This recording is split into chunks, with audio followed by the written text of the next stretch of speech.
Hi, I'm Martin Shkreli, and we're doing lesson 8 of finance. And I prepared some new material, and I'm going to refer to the PowerPoint that I tend to use. So there was some confusion. I got some questions about shorting, and shorting tends to confuse people. So I made this little slide that's pretty basic, and I think everyone understands the concept of buying a stock, and you get a positive return if that stock appreciates in value. So if you bought 100 shares of Google for $100 and then you sold it for $200, it makes sense that you made $100 a share. And obviously you had 100 shares, so you made $100 for each of those 100 shares.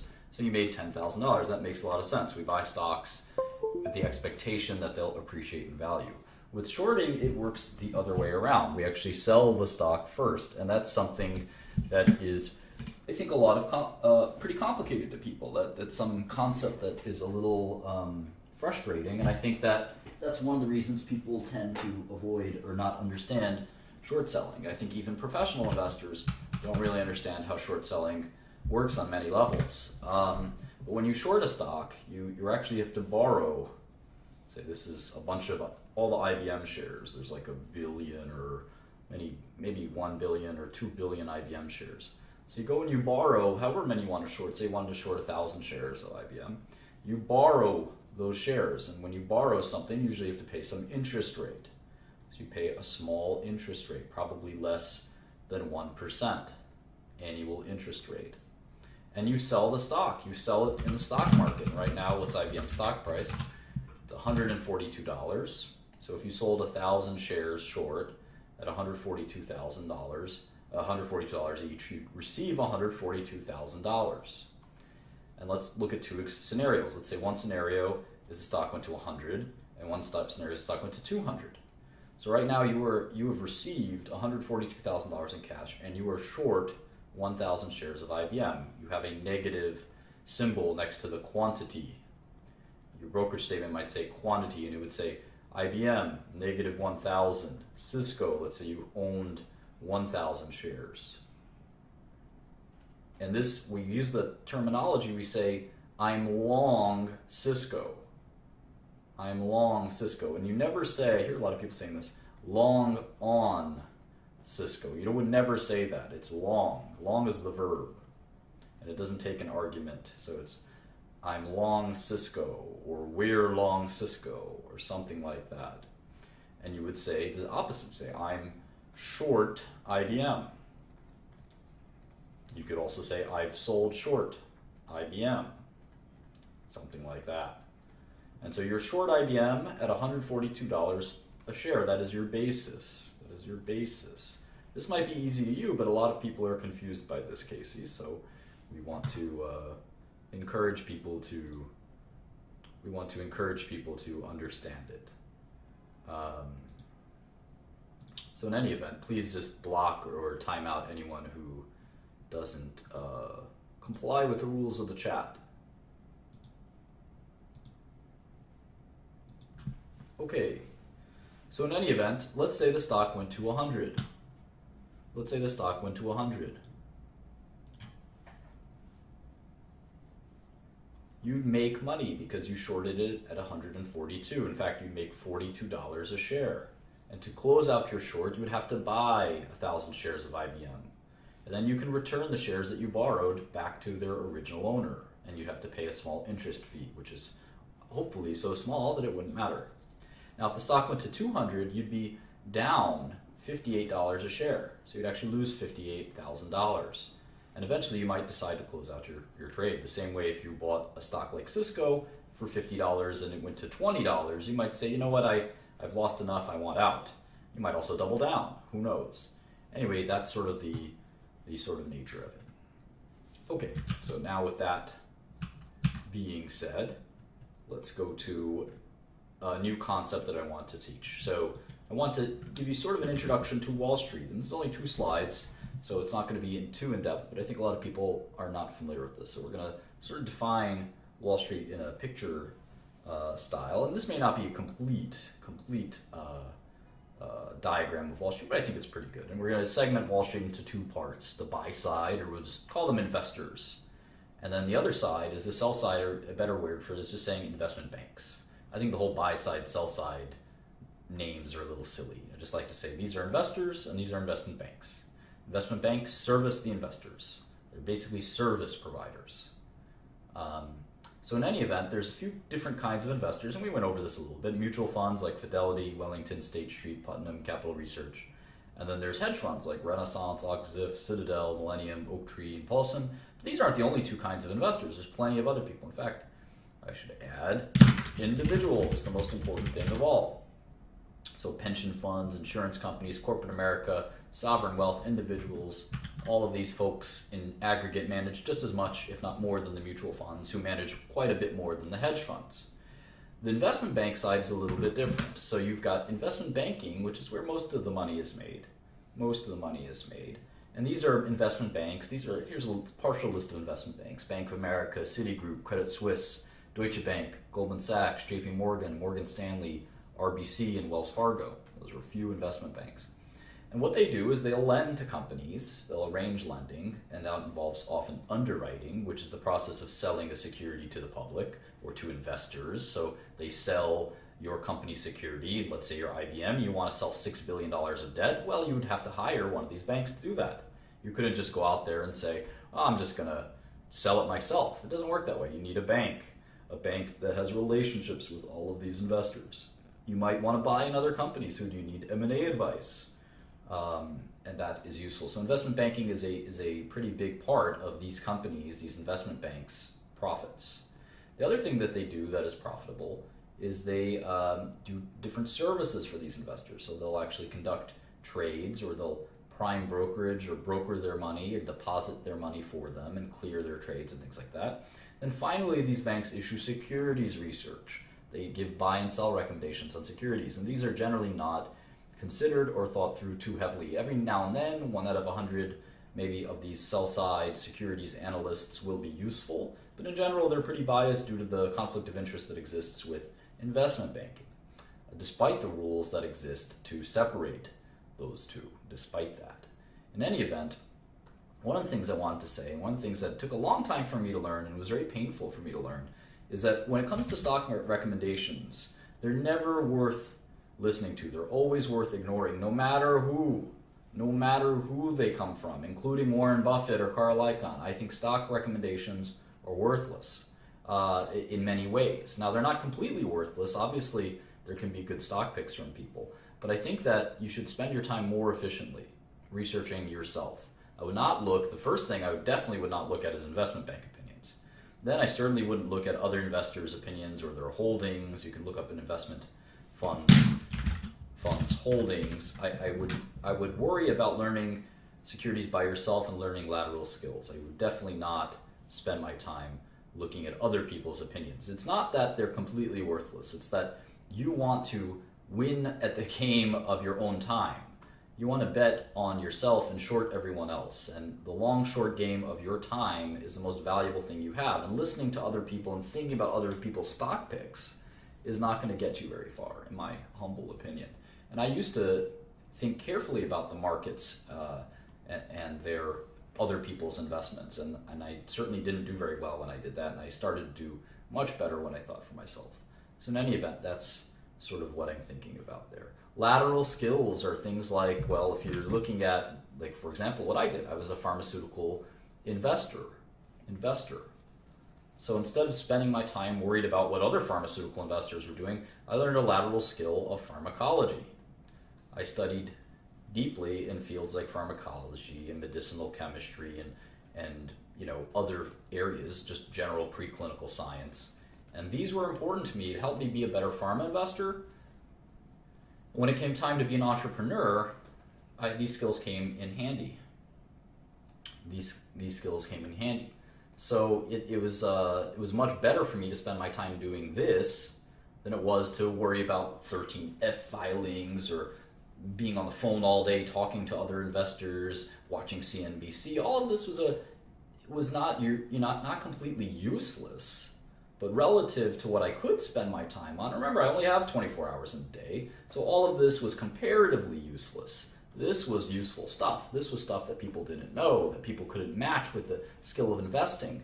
This is just garbage comparatively. Now, I know there's plenty of people that do this who are quite successful, but this is just my tips for success. So in any event, it only took 10 minutes, but I think there's a lot of information crammed in there. And so one of the things that we're going to do, we've been looking at the technology industry for a little bit, and one of the things we're going to do is try to fixate on one subsector. And by the end of today, we're going to pick one, and we're going to pick one by vote. We're not going to pick one based on my own opinion. We're going to pick one by your guys' opinion. But before we do that, we're going to go run through a couple more tech companies. And one of the big subsectors we have to look at, of course, is telecom. It's up to us. We're going to pick one subsector. Tech is so large, it's kind of hard to look at all of it. In fact, I know companies that have 20 or 30 investment analysts that want to cover the technology industry.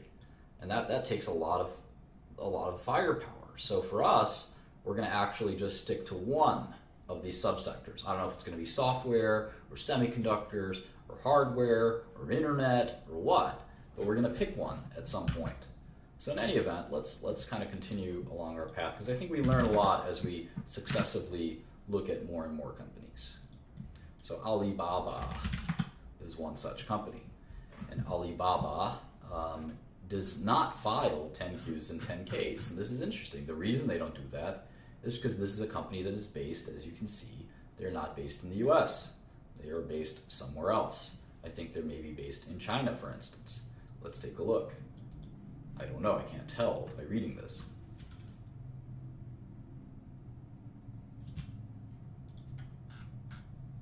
Hong Kong, there it is, Hong Kong. I actually like to keep track of headquarters, believe it or not. Headquarters, Hong Kong.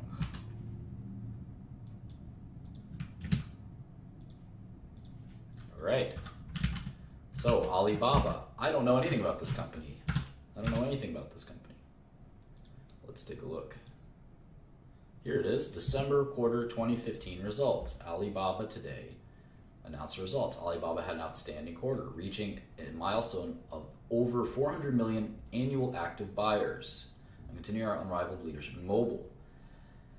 Our proven ability to deliver an unparalleled consumer experience, help merchants attract buyers, will drive future growth in our core business. Sounds like an e-commerce company, doesn't it?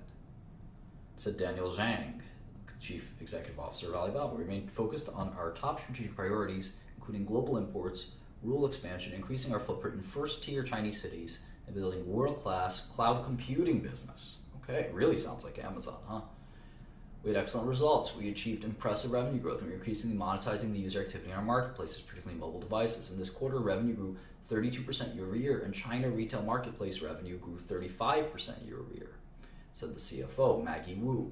Meanwhile, we generated strong free cash flow of $4 billion this quarter. Okay, well, if you generate $4 billion a quarter, that means you're going to generate $16 billion a year, right? And I know this is a $180 billion market cap. So it's kind of interesting. That's like 10 times earnings or something. I don't know. We'll have to read more, because their fourth quarter was probably higher than normal. But in any event, the shares are $74.01, and as we know, the price per share has nothing to do with the market cap. It has nothing to do with the market cap. I'm going to put in e-commerce for now, because that sounds like what they are. Let's keep doing this. Of course, I've heard of Alibaba. I'm just kidding around. Assume from the beginning that I've never heard of it, right? We'll definitely look at Samsung at some point, for sure. Anyway, let's see if we can see some financials.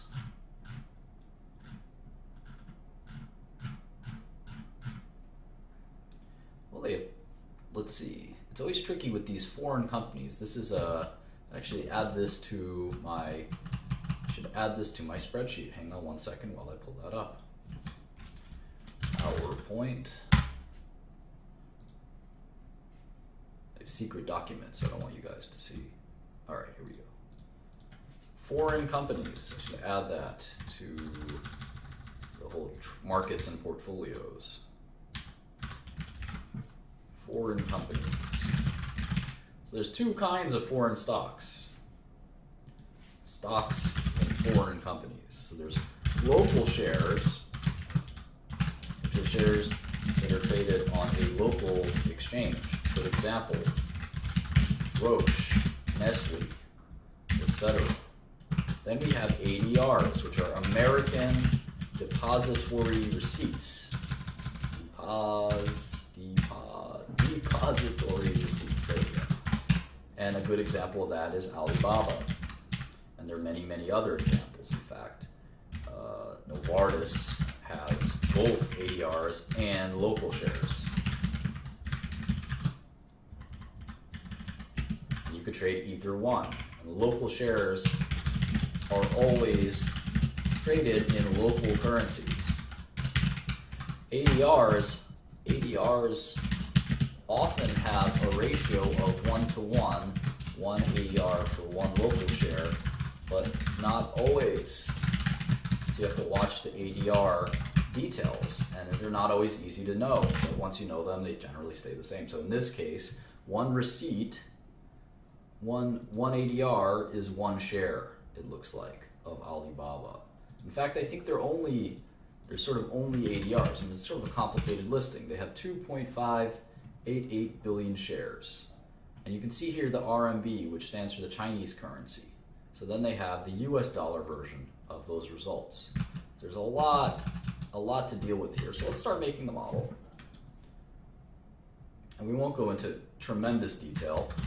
So maybe we can, I know we've been spending like an hour or so on each company. Let's go a little faster if we can. I don't know if I can type that fast sometimes, but I'll give it a shot.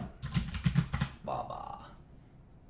You know, in my old country, from Albania, Baba is like the nickname for father or grandfather. So Baba was my late grandfather's nickname. Anyway, $74.01.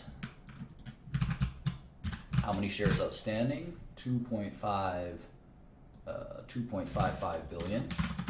So the market cap is 189 billion. Now we're starting to get to smaller and smaller companies. That's still a mega company, right? 188 billion. But compared to these guys, like Alphabet or Apple or Microsoft, this is half of them. And you'll see we rapidly kind of decline. I'm actually not a Muslim. I'm a Catholic. But like I said, we are going to ban any comments that are not relevant to this chat.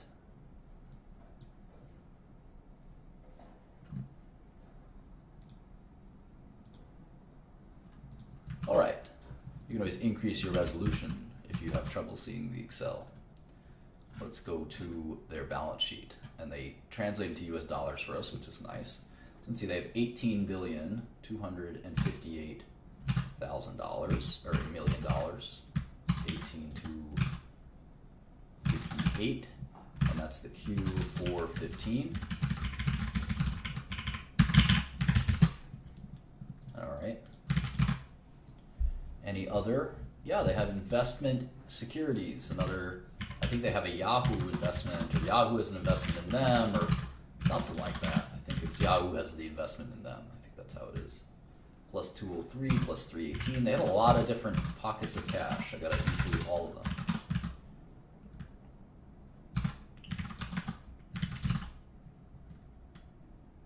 Here's their debt, 8 billion of debt, plus the current bank borrowings and non-current bank borrowings. There we go. So their enterprise value is 161 billion and 27,857 in net cash. So their enterprise value is the lowest we've ever looked at, which is 151 billion. And in fact, IBM has so much net debt that IBM actually has a bigger enterprise value than Alibaba, which makes IBM the 6th biggest tech company we've looked at, and Alibaba the 7th biggest. And depending on how much cash these guys have, Tencent, Oracle, Intel, Cisco, etc., we'll see what the top 10 tech companies of the world are by enterprise value. Right now, Alphabet is the biggest, with Apple being the second. Anyway, let's go back to the model. All models inevitably have some form of revenue. All businesses have to have some form of revenue. At least all corporations.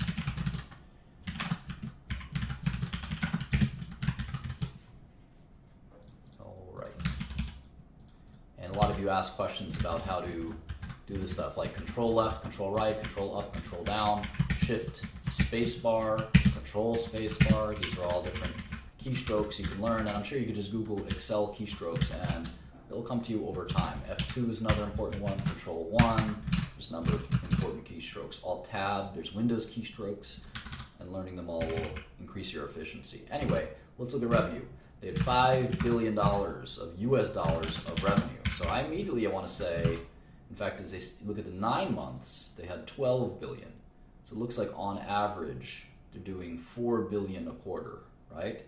So that's, 12 divided by 3. They're actually doing, well, let's just do the math.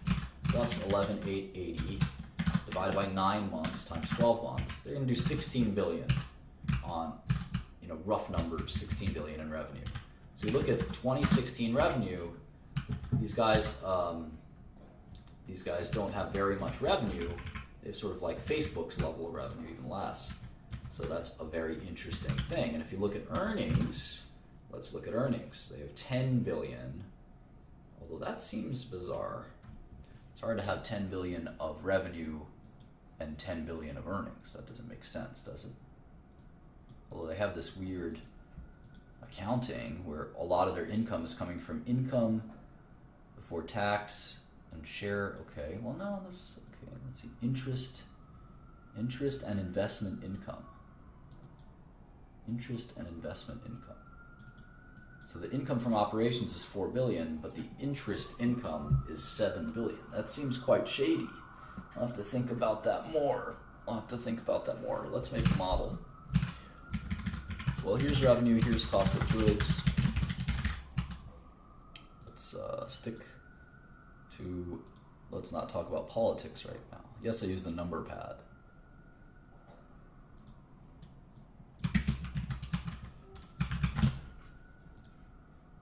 All those numbers up there are negative. I'm not sure what you mean by that. All right, 5,333, cost of revenue. Their gross margins are awfully high for a retailer, so it makes me wonder if they're a retailer. It's a lot of gross margin, 70%. I mean, look at Amazon's gross margin is 20%. 20%. So 68% gross margin doesn't strike me as a retailer. This is a mysterious company. I'm really going to be interested in understanding this better. Alibaba. Well, there's a reputation that Chinese companies have for accounting irregularities and other, we'll just come out and say it, they have a reputation often for fraud. So we have to be quite careful when we look at a Chinese company, and that's not an attempt to be, there's a lot of great Chinese companies obviously, but this automatically makes me wonder. Product development, we'll just call that research and development. They have sales and marketing and general administrative. So here's operating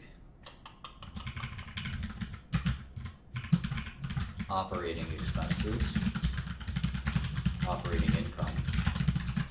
Now they have this crazy, okay, well, it's not so bad in this quarter, right? Income from interest and investment income is 455 million.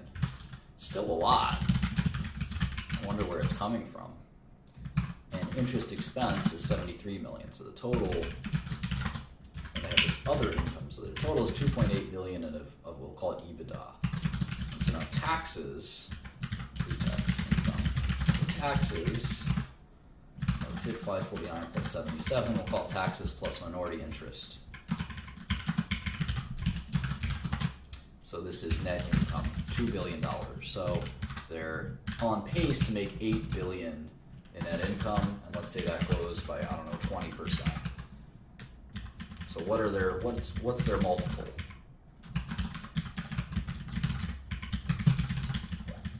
what's their earnings multiple? Let's see. 16 times earnings, or 13 times earnings. Pretty attractive. Let's see what their growth rate is, though. We haven't even looked at their growth rate. They're not really, they tell us it in RMB, the Chinese currency. So that's a bit of a pain. We can use the Chinese currency if we want.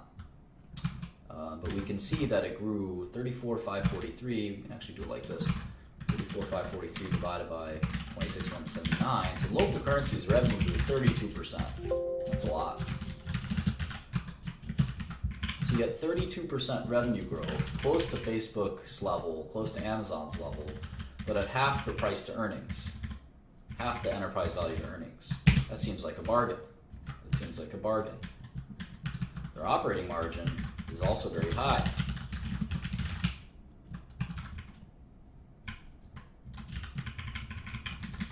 Definitely seems like a bargain.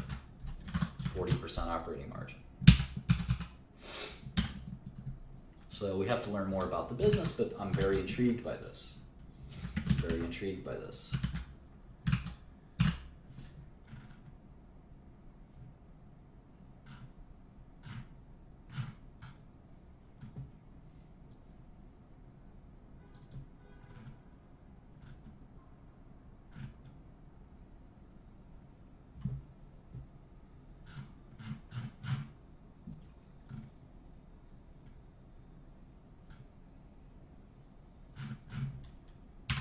Let's read some more. China retail marketplace revenue and mobile revenue.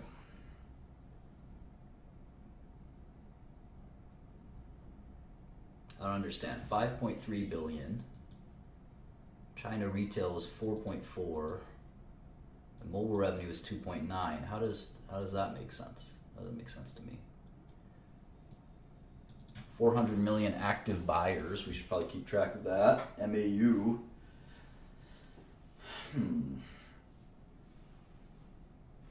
Well, maybe we're not going to arrive. Maybe our goal isn't to arrive at what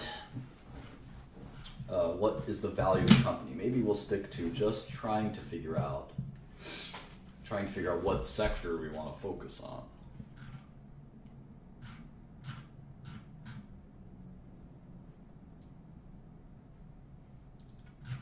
So we got a brief sketch of Alibaba. Brief.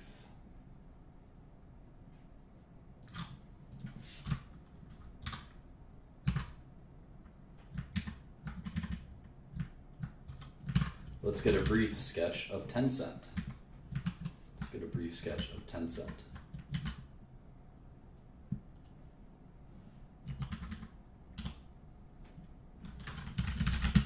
Tencent may not even file SEC filings. They don't even have an ADR. Let's take a look. This is sometimes called a level 3 ADR, which is a kind of a non-sponsored ADR.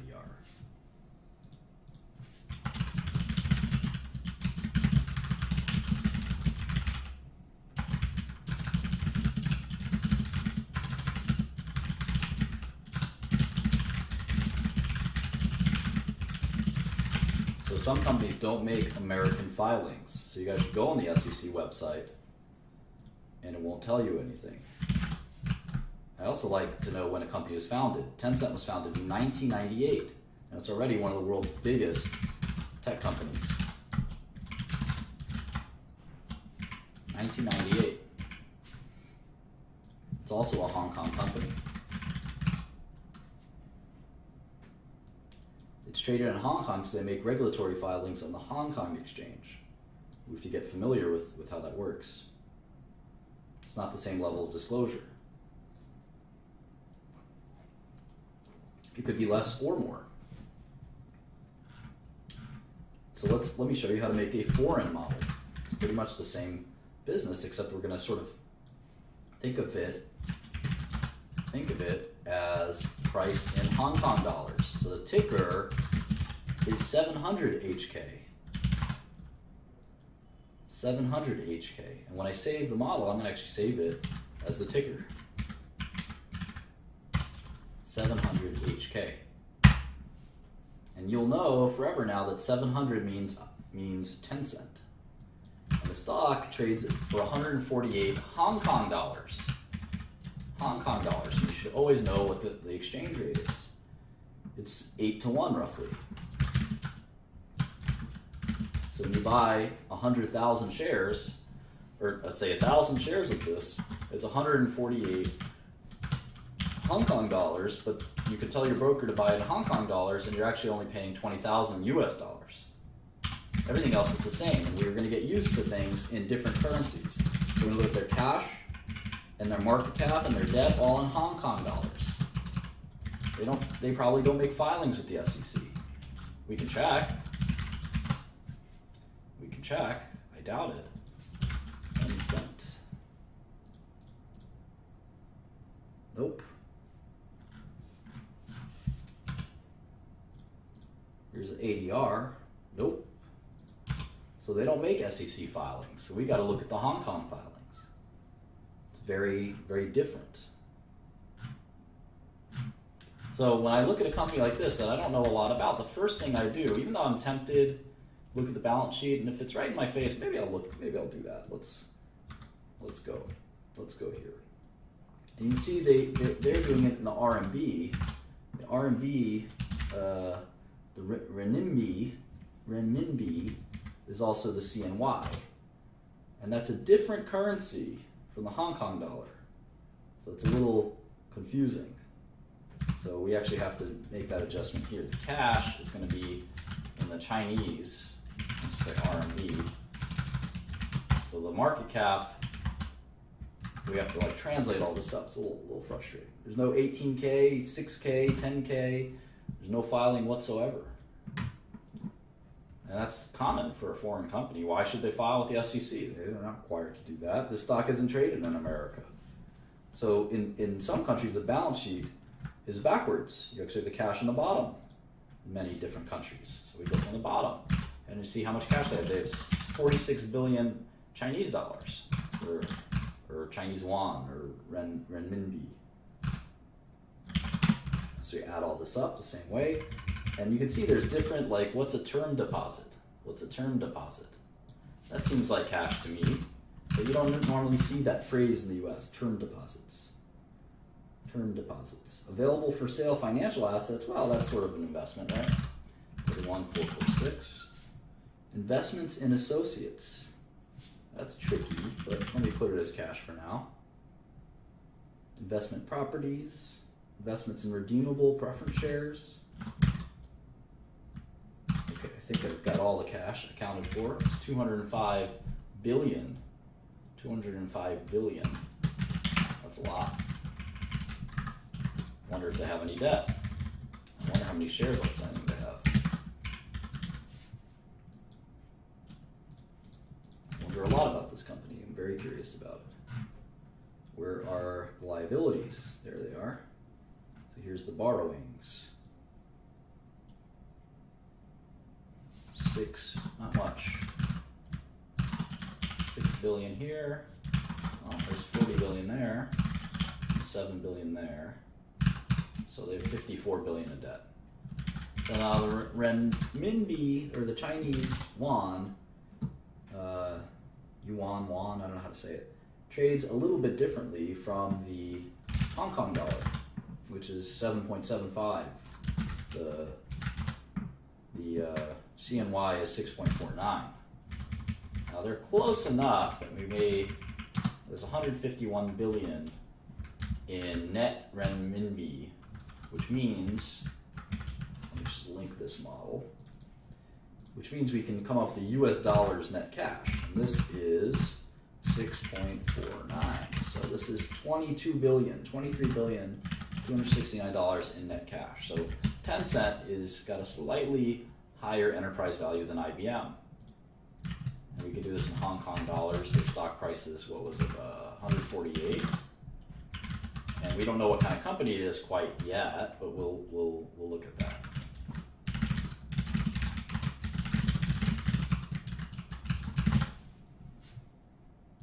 We could also do net cash in Hong Kong dollars.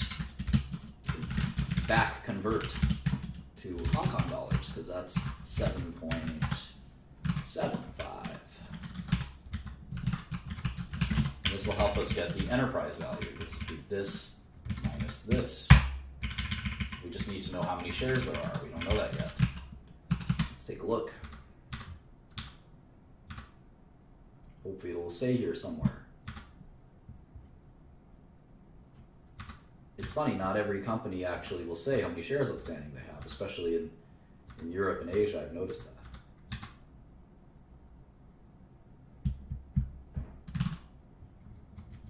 Interesting, they say they have net cash of 21 billion. Of course, there's all these other investments that we're including. So yeah, I don't see the shares outstanding. And if I search for shares, it doesn't even say anything. So it's very frustrating.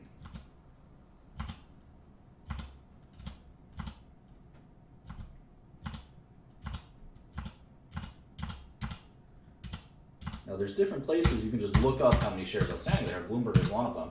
I can just type 700 HK, equity DES, and then I see the shares outstanding is 9 billion. 9 billion shares outstanding. So maybe we'll plug that into the model. 9404.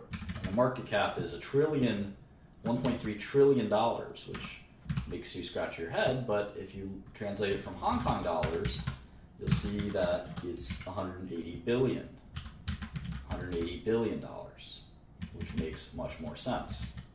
So that's perfectly reasonable. 1.3 trillion Hong Kong dollars. All right, so what the heck is Tencent? They have a description in the back here. Let's read that. Let's start there. About Tencent. Tencent uses technology to enrich the lives of internet users. Every day, hundreds of millions of people communicate, share experiences, consume information, and seek entertainment through our integrated platforms. Tencent diversified services include QQ. QQ. Okay. QQ Games platform, Tencent News, and Tencent Video. And WeChat. WeSing or WeChat. QQ Game. Tencent News. And Tencent Video. I know they have League of Legends. That's probably a very small part of their business, but Riot Games. Let's leave it at that. So I'm just going to write internet. It's an internet company. Let's leave it at that. Now let's make their model. And the model is going to be in RMB. Remember, the model will be in RMB. And we don't have to write RMB, but let's do it there just in case you get confused. But if you're a pro, you just do it in their local currency. You don't even worry about dollars. You never even worry about dollars. You trade the stock in Hong Kong dollars. US dollars will never enter your brain. And when you become proficient at it, that's how this works. And you can see there, it's all the same, except, it's revenue is revenue, it's a model is a model. You can see right here. It's all the same, except it's an RMB. So let's look at the revenue. They have something called VAS revenue. They have something called advertising. We know what that is. And then there's others. VAS is probably value-added services, is my guess. So let's see, Q3 2015, they did 2547, 4938, 1109 for total revenue of 26 billion renminbi, which is like 5 billion US dollars, right? 5 billion US dollars.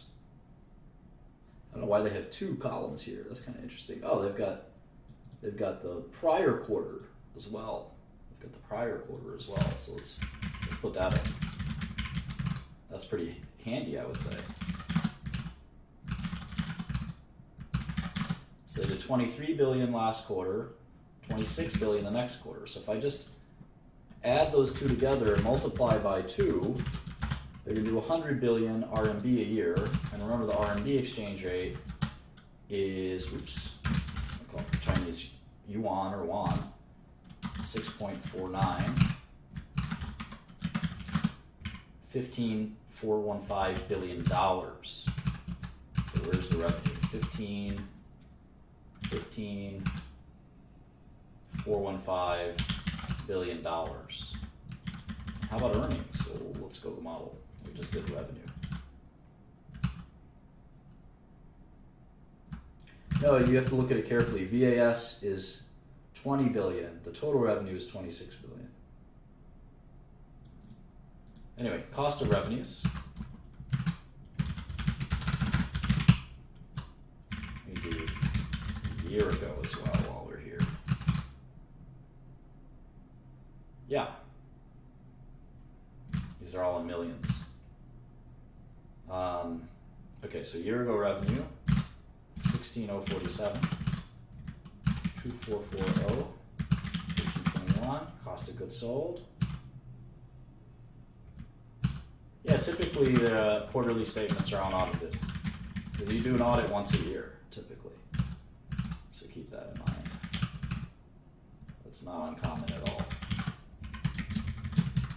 Alright, so there's gross margin. What does that look like? 60%? Gross profit, gross margin.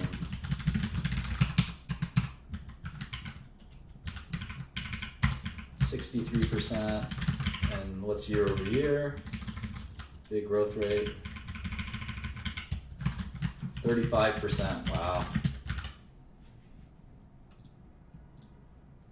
Well, I don't know what makes their cost up. Content costs money. You know, any media company, content costs money. But 34% growth, pretty incredible.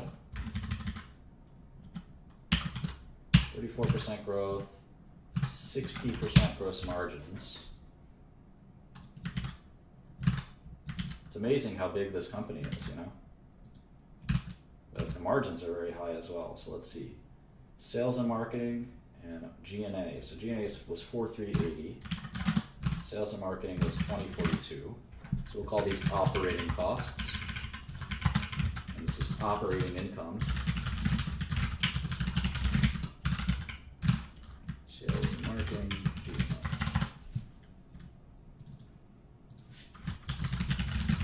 Yeah, the yearly is always audited.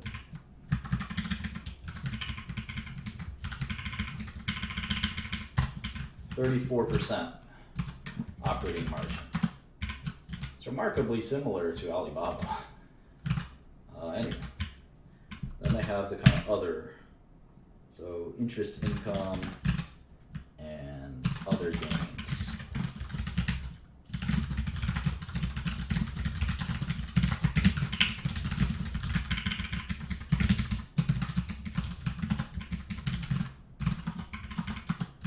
Taxes and finance costs. Well, finance costs should come out of here. How about taxes? Share of losses should come out of here. And taxes are 1564. So total net income was 7584. And if you look at last quarter, it was 7396. So I'm going to multiply this by 4, and then I'm going to divide by the exchange rate, which was what, 6.49. So they're going to make $5 billion. And if they're growing at 34%, I guess I could say that they're going to grow at 40%. Maybe they'll slow down. Just some preliminary numbers. I'm just curious what the multiple is. 22 times earnings with huge growth, right? Look at these growth rates. It's crazy. No pharma company is growing this fast. Maybe Gilead. But half of these tech companies are growing 30-40%. Amazon, Facebook, Tencent, Alibaba. It's really wild. It's really wild.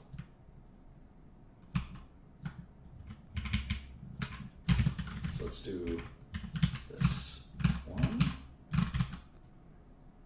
And can anyone go to QQ.com while I go to this and tell me what QQ.com is? You guys can pitch in and do the work with me. What the heck is QQ.com? You could be my investment analysts. Are you even looking at the right numbers? I don't think so. Let me do this one more time.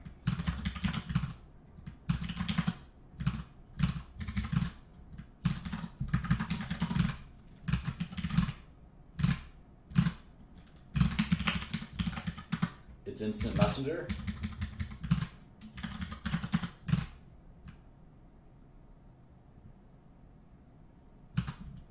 It's in Chinese. All right.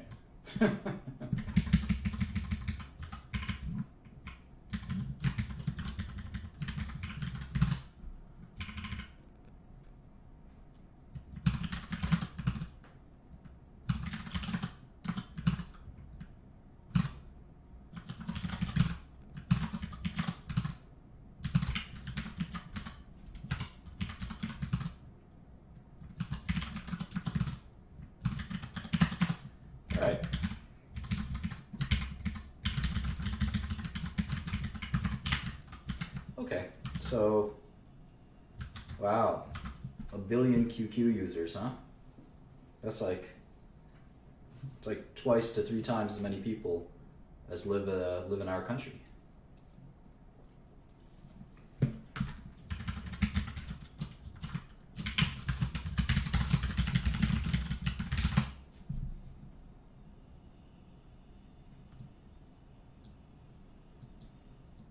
Alright, so we don't have to go into too much details. They're a Chinese internet company. It's a little like Alibaba, except Alibaba's more of e-commerce. Sounds like Alibaba's more e-commerce and this is more internet. Let's do Oracle real quick.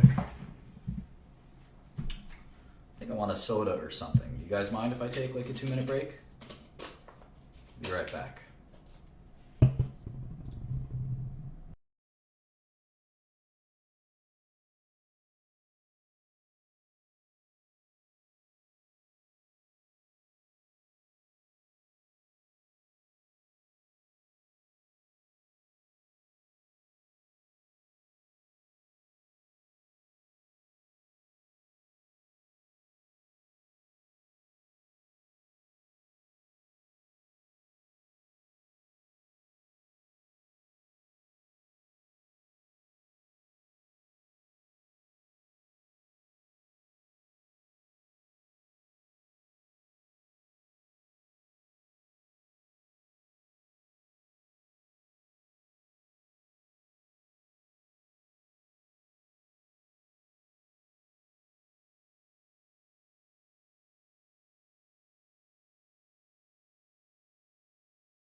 Alright, I got my cherry Coke and I'm ready to rock. Let's do Oracle real quick.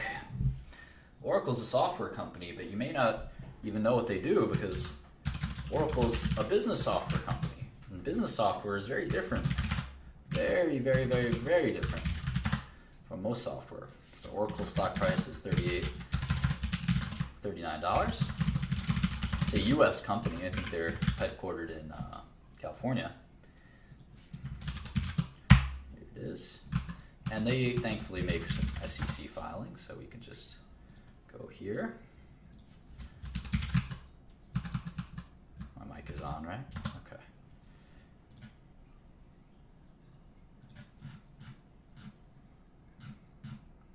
So we immediately can just go to their SEC filings, and we see there they have on the front page 4.2 billion shares outstanding. They're a $160 billion company. It's one of the big boys of technology.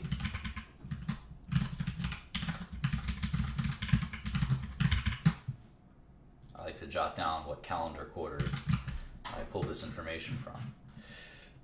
All right, look at that cash. 17,401 plus 34,924. It's a 50 billion in cash. Holy smokes. And there's some debt, 39,940. So they got a lot of debt too.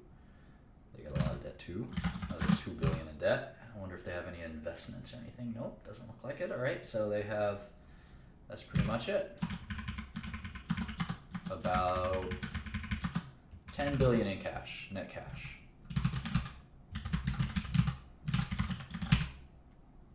In fact, I could link this from the model, so I don't have to even worry about it. It's just like that. That'll update.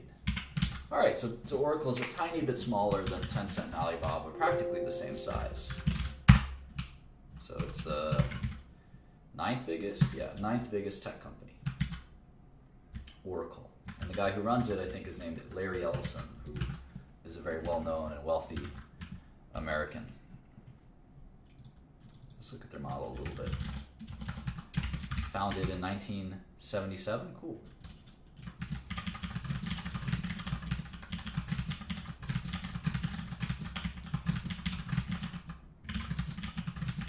See, all the models have the basic same format: revenues, costs, earnings.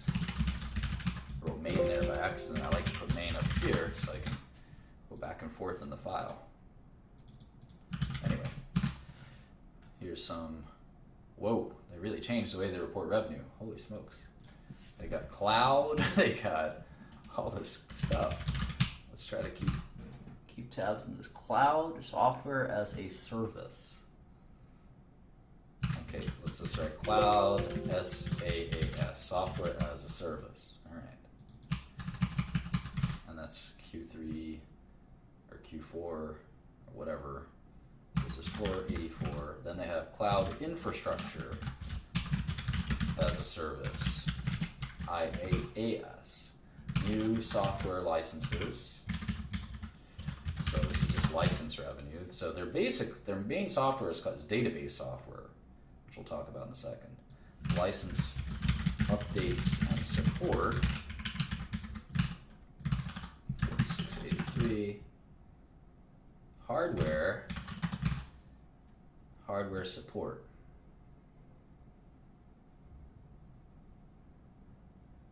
So confused.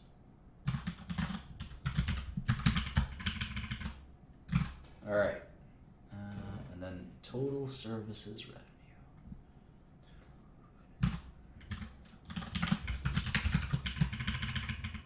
All right, so the revenue is 8993. So this is services, this is hardware support, which is somehow different, and this is hardware products. All right, so the revenue is about 9 billion. 9 billion.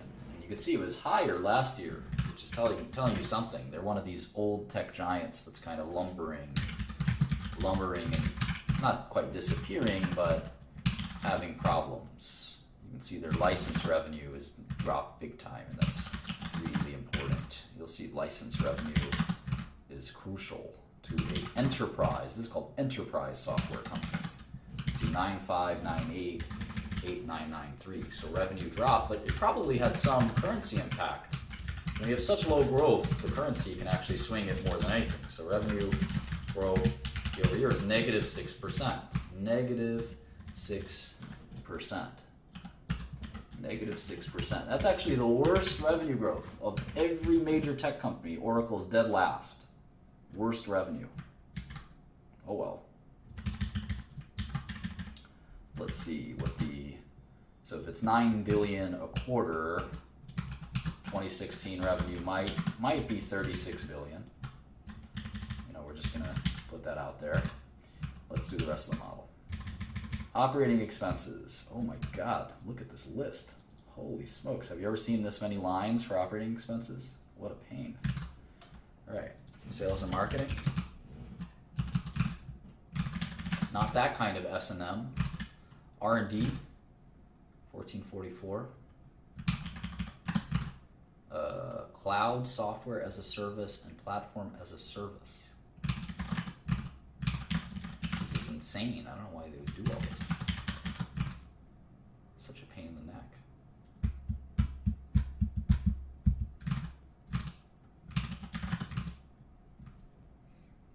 $285 for G&A. This is just annoying.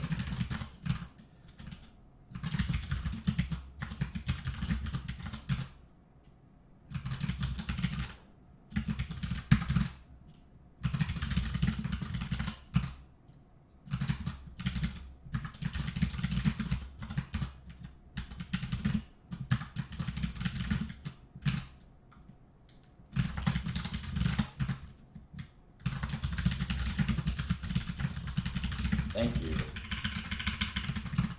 I know, I would have recognized the typo because it wouldn't add up. But it's still helpful for you to point it out. Thank you. All right, so 3.4 billion in EBITDA. That's about right. Interest expense, minus 371 plus 84. Pre-tax income, 3 billion. Taxes of 471.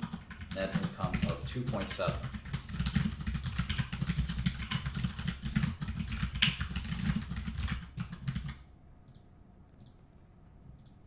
Yeah, I upload these spreadsheets, and yeah, I use them for myself too, sure. So let's see, earnings for this company would be maybe 11 billion.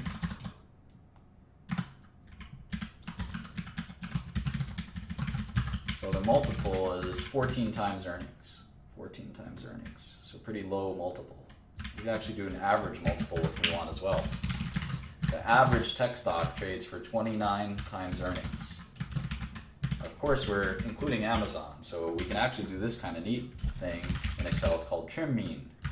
You can take this and you just say, give me the 80% median. And the average tech company is actually much more reasonable. 17 times earnings and 15 times earnings. So it probably excludes the lowest one, which is Apple, and the highest one, which is Amazon. So it just takes the mean of everything else. And it turns out that if you look at, and you can do the same thing for here, so the average tech company is growing revenues by 14%, excluding the outliers, and you can buy it for 17 or 15 times earnings. That actually is a pretty good portfolio if you just bought all of them. The average drug company is about the same, except it's not growing at all. The revenue growth is 0 in pharmaceuticals. It's 0. So the fact that tech revenues are at least growing, I think that's pretty cool. That's pretty cool. So it tells you something. Now, if we look at more of these, like Intel and Cisco and SAP and Qualcomm, there may not be as much growth as a couple of just these internet companies, you know. Nevertheless, I think that's pretty neat. Let's do one more quarter here, and then maybe let's look into Oracle's business a little bit so we can decide as a group, which we'll decide around 8:45. We'll take a vote of which sector are we going to look into in detail.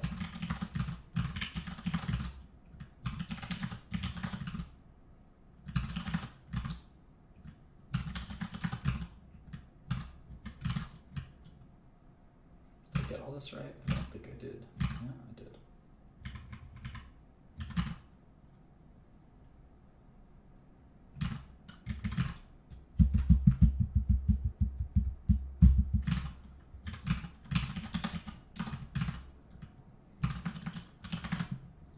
Always check it later. So you see the drop in.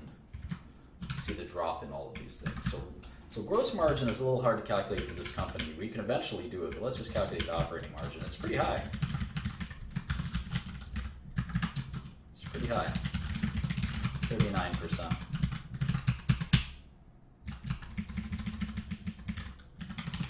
It's amongst the higher ones. All right, so let's look at kind of what Oracle does. Well, we see a little bit about what they do with the, just here, right? I mean, revenue, cloud revenue is 649 out of 9 billion. So cloud is 649 out of 8993. So cloud is 7%. Hardware, never think of our Oracle as a hardware company, but I guess they've got hardware. Hardware is usually lower margin than software. Hardware is 12%. And then software, new licensed software, which we'll talk about in a second, what the difference is between a software license and maintenance. And in business software, it's pretty complicated. It's pretty complicated. You license software to run your company. This is called often ERP or middleware. Or there's all kinds of different business software, which we'll talk about. CRM is another big one. I think Oracle bought Siebel software and PeopleSoft, and yeah, we'll talk about all that. This is HR software, all this stuff. But one of their biggest pieces of software is database software. I forgot what Oracle's database software is called. I end up forgetting things like that. Anyways, license updates and product support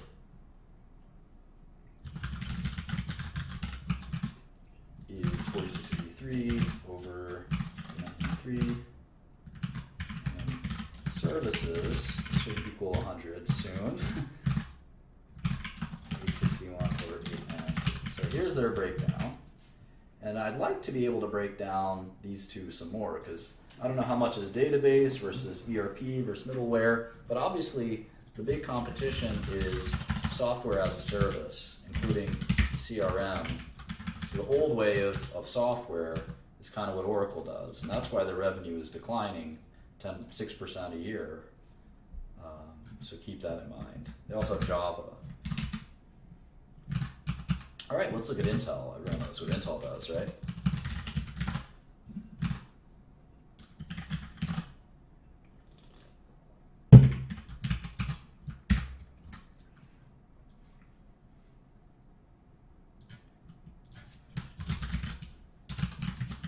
This technology industry is so fascinating. It's so much more interesting than the pharmaceutical industry.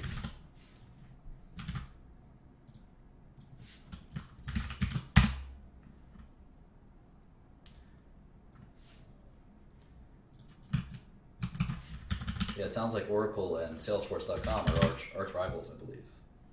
All right, here's Intel. Wonder if they do how they do their 10K. Well, they have 4 billion shares outstanding, 4724.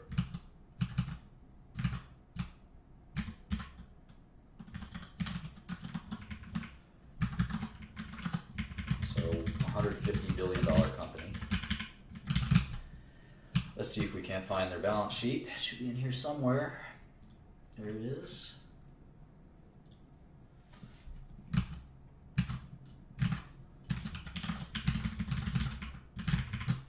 So Intel is like the only hardware company in all of this. Maybe Apple is the only other one, right? So it's interesting. Here's hardware in Apple, and everything else is, software. Well, Amazon's a retailer, IBM's a consulting company, but you can see that a lot of these are kind of like software based. Intel's a hardware based company. And you can see the hardware companies never really end up becoming much, although Apple kind of is a consumer products hardware company. So, but you can see a lot of the hardware companies aren't that valuable. So it's kind of interesting. Intel being the kind of granddaddy of them all is very valuable, but it's not the size of Facebook or Google. So it kind of shows you software is sometimes better to own than hardware, but we can debate that some other time. Intel hasn't, I don't think their stock price has grown in a decade or many decades. Let's see.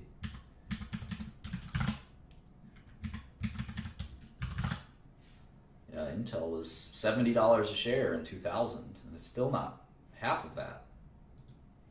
I remember that day, by the way. I remember the day their stock fell. Their stock fell 50%. I remember that day very well.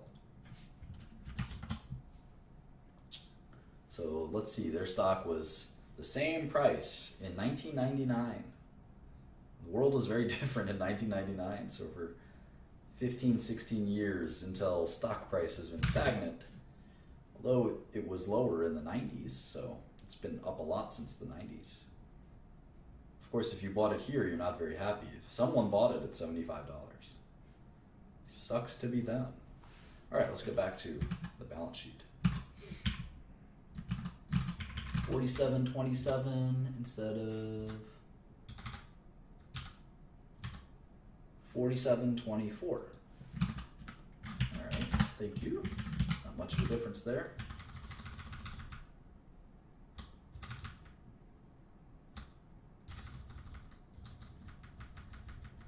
All right, where's that balance sheet? All right, 15308, 2682. I wonder what they refer to as trading assets. I wonder what that is. Marketable equity securities, other long-term investments. All right, how about debt? 20036, 2684, accounts payable, etc., etc., etc., etc. That's it. So not much cash, net cash, 2 or 3 billion. They probably do a lot of buybacks and dividends and things like that. But Intel is now in our top 10, the number 10 company.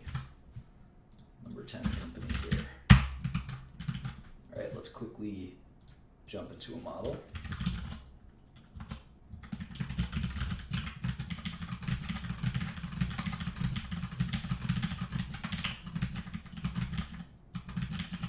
Just do 1 quarter to get a flavor for what Intel looks like.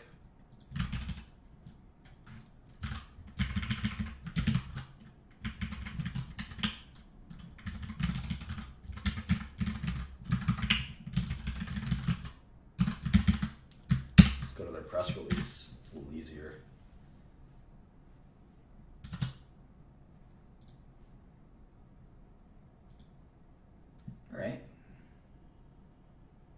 Record quarterly revenue. How about that? I would not think that they have record quarterly revenue.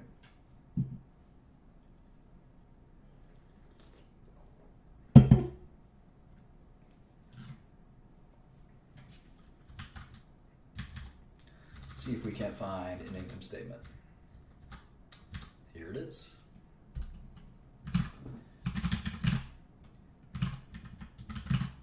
$14,914. Actually, have pretty high margins for a hardware company. It's a very clean income statement, only a couple of lines. I like it.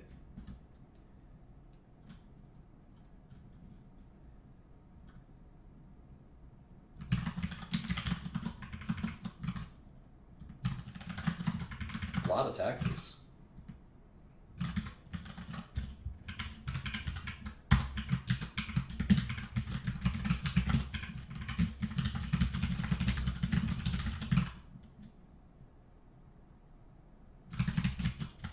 They spend more on R&D than they do on marketing, general, and administrative. That's a unique, pretty unique. A lot of money on R&D.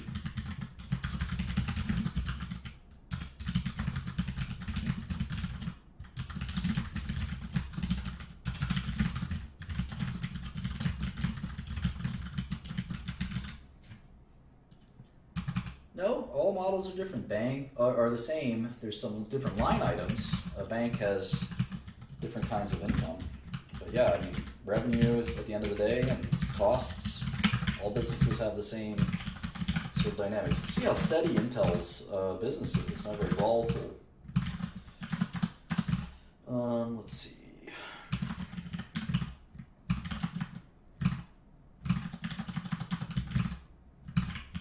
Sort of it's a very much a barriers to entry business. It costs a lot to make semiconductors on the scale that Intel makes them at. They don't really have much competition. So 1% revenue growth.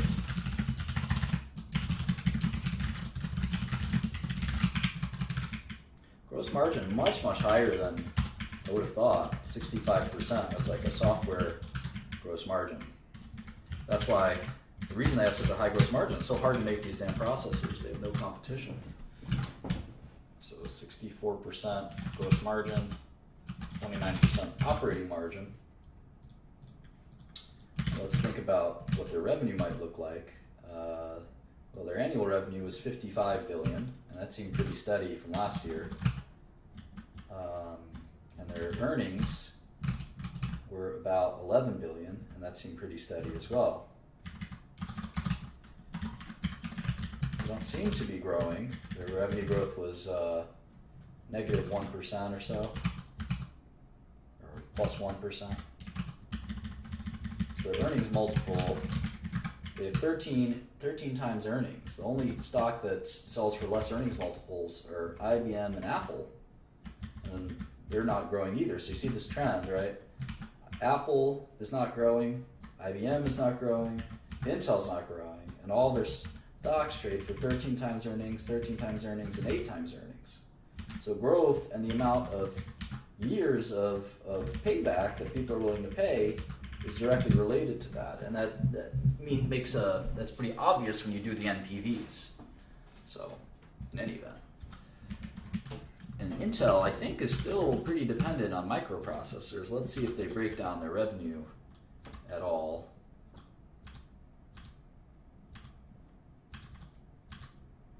Here it is. So they have client computing, which is kind of their processing business. Let's go back to the model. Client computing group, that's processors, right? 8756.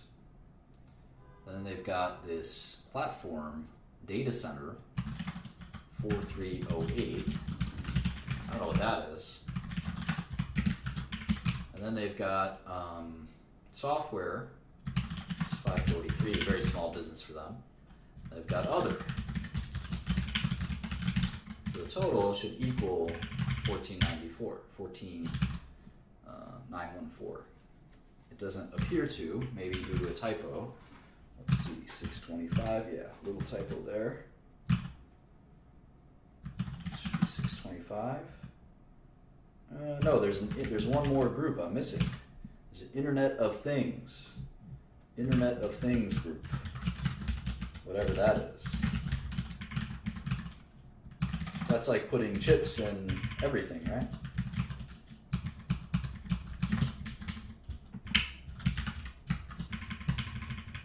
Cool. And you can see that the processing group is shrinking. It was bigger last year, but all the other groups looks like they're growing. Well, maybe not software, but all the other groups seem to be growing. So I don't know what the desktop PC market will look like, and I don't know if they're only desktops. I'm not so sure. I'm guessing they do. Let's look at the 10K. Maybe they'll break it down further for us somewhere in here. Client computing. They have the Intel Quark, the Intel Atom, the Pentium, the Celeron.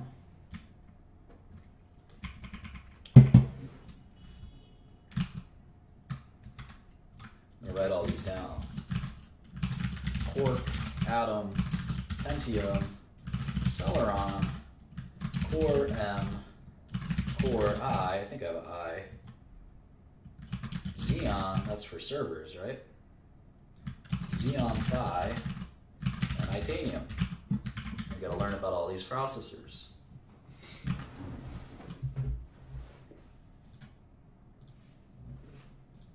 Cool. How about Cisco? I don't know much about Cisco. Then we're going to look at something called TSM, which is, I think, Taiwan Semiconductor, SAP, Qualcomm, Tata, KDDI, which I don't even know what the heck that is, Baidu, Broadcom, Texas Instruments. I don't know that we can get through all of them, but I'm curious what group excites people the most. Cisco, $27.86. What is Cisco all about? What is Cisco all about? I think they make network equipment, right? Team Solo made. No.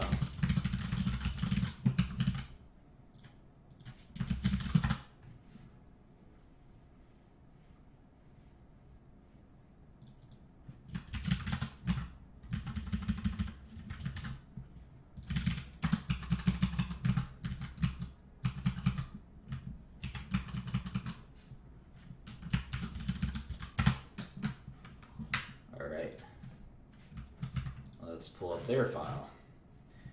Wow, look at all that cash. 60.3 billion, right? Holy moly.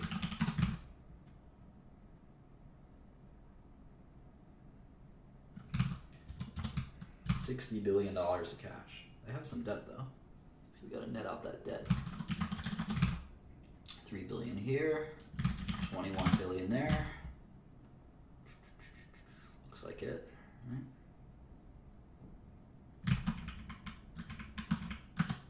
How many shares? 5 billion. All right, so their enterprise value is much lower than their market cap due to the significant amount of cash they hold. That should make sense to everyone. If it doesn't, you gotta go rewatch some of the lessons or read the PowerPoint. Their enterprise value is only 100 billion. Which is really, I think, really, really telling.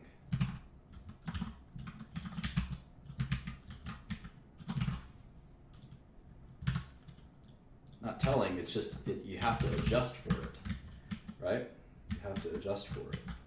This is like, Cisco is less than half of Amazon or Facebook. It's like a third of Facebook or Microsoft. It's a fourth of Apple and Google. So Cisco is really a much smaller company than any of those companies. Kind of interesting.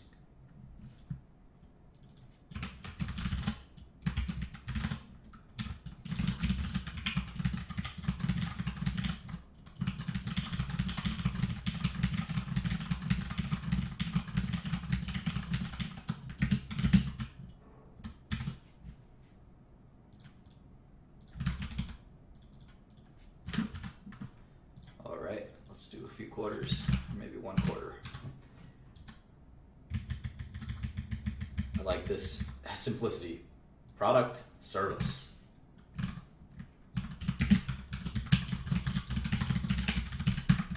Isn't that simple?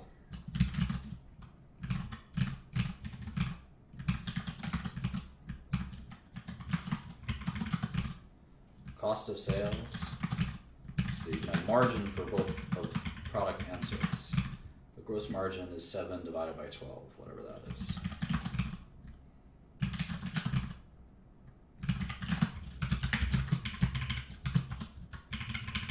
Operating margin is 3.5 divided by 12.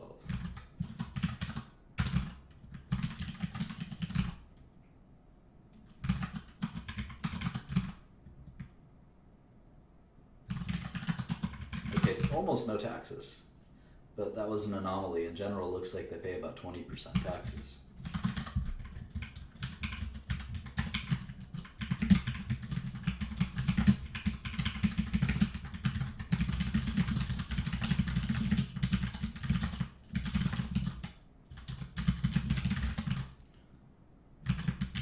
See, Cisco has much more sales and marketing than R&D. Let's contrast that with Intel. It's kind of interesting. Wonder what the heck Intel is doing in that R&D lab. I always think cutting R&D is a great way to short-term make a lot of money for shareholders. But if it's bad R&D, if it's good R&D, you don't want to cut it. You want more. It's pretty obvious to say that. It's hard to do it.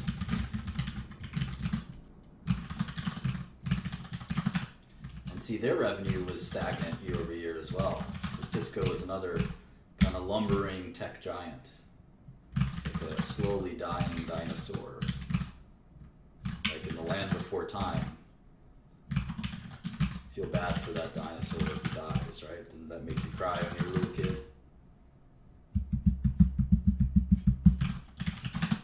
All right, so trying to understand the difference between spendings. Seems a little off. Maybe there was a one-time charge, or no, there was this big tax benefit. That's one part of it. There was a margin improvement. This is such a big difference in income. But if we just look at the 6 months, we'll say that there's about 50 billion in annual revenue. There's about 11 billion in earnings. So if you look at the earnings, it's really remarkable. It's 9 times earnings, which is a very low multiple if they ever start growing again, but it doesn't look like they're growing, maybe 1% growth. So this is a common theme. These low growth companies trade for very little on an NPV, or not an NPV basis, but a price to earnings basis, but it doesn't make an impact on the NPV, because the NPV accounts for all of that. So it's not like a stock trading at 9 times earnings is any better than a stock trading at 100 times earnings. You still have to calculate it out. Obviously the market is going to pay a higher price, as it should on an earnings basis, but it may not pay a higher price on an NPV basis. The best bargains could actually be the stocks that look to be the most expensive on a PE basis. That's why PE doesn't make sense to spend a lot of time looking at it. It makes sense to spend a lot of time trying to find real value. Anyway, the margins are 62% versus 29%. And then now let's sort of look at what exactly does Cisco do? What exactly do they do? And the 10Ks are best for that. The 10Ks are a lot of fun to read, in fact. Here's a 10K. And you can see how the company describes it in their own words.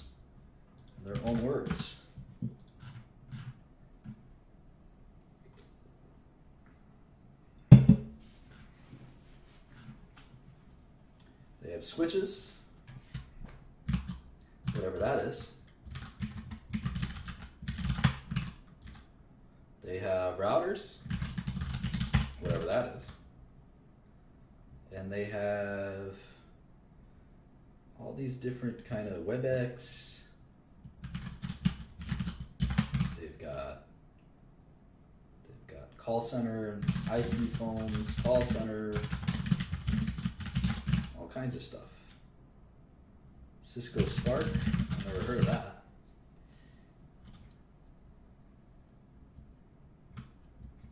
Set-top boxes. Interesting. Modems. Data center. I guess they have some servers. Look at that. Blade servers and rack servers.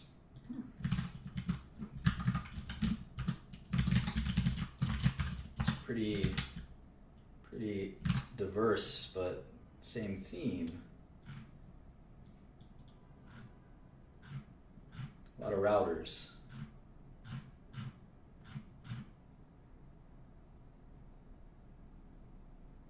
John Chambers was their CEO for a long time. I guess he's retired. New guy.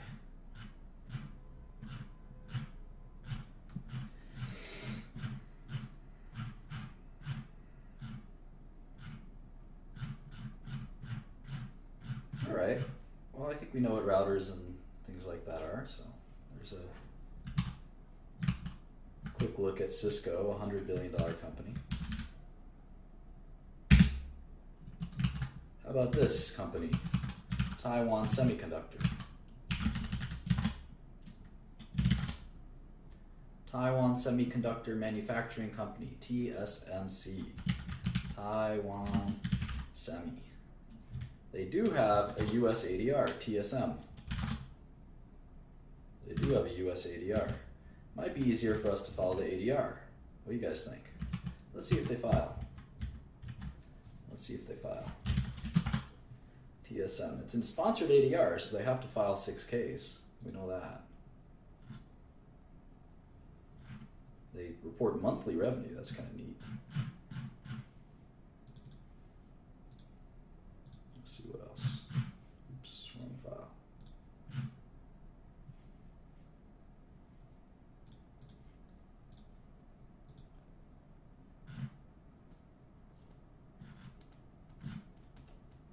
This is kind of their 10K, it looks like, for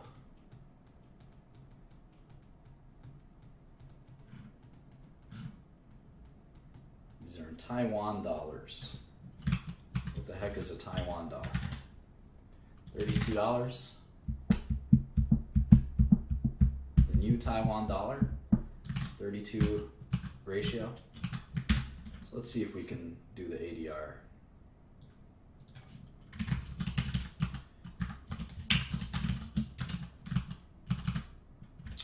TSM, 2535 shares.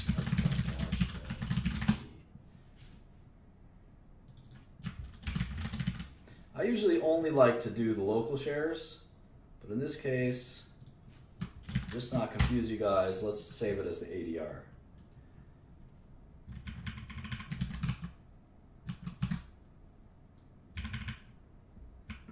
So I wonder how many shares the ADR is. Let's actually see. We can look it up, right? It says here in the bottom, one receipt is five ADRs. So when you buy one share of TSM, you get 5 shares of 2330 TT, which is that's the Taiwan stock. There's 25 billion shares of the Taiwan stock. So we have to divide that shares outstanding by 5, and we get the market cap, which corresponds roughly to 130 billion. Fine. How about cash? Well, we have it in Taiwan dollars, and it's super hard to read, so I'll just do it here.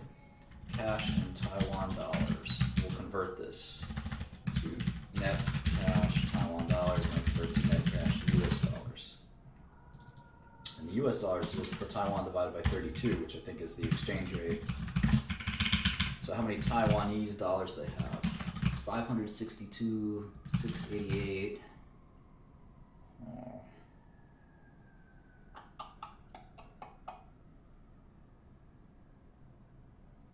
That's really it. How about debt? Not much. 191, 965, 39, sometimes these foreign companies are often more misvalued than their U.S. counterparts.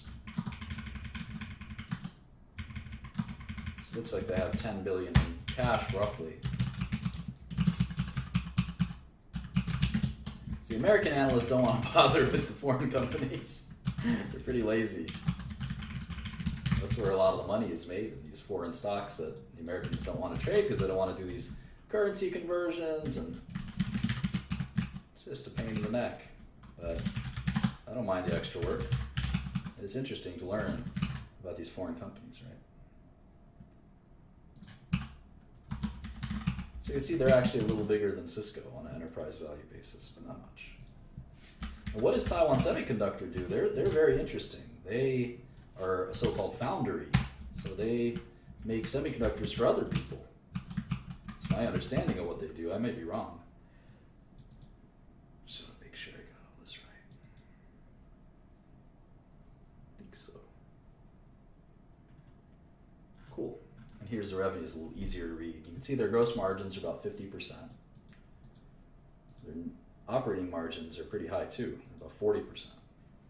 They do almost no research and development. I think their customers know who they are, so they don't even have to do any marketing. They're the biggest outsourced semiconductor company in the world. Pay 10% taxes, good deal. They're probably Taiwan's biggest company. So, and unlike Intel, their revenue is actually growing.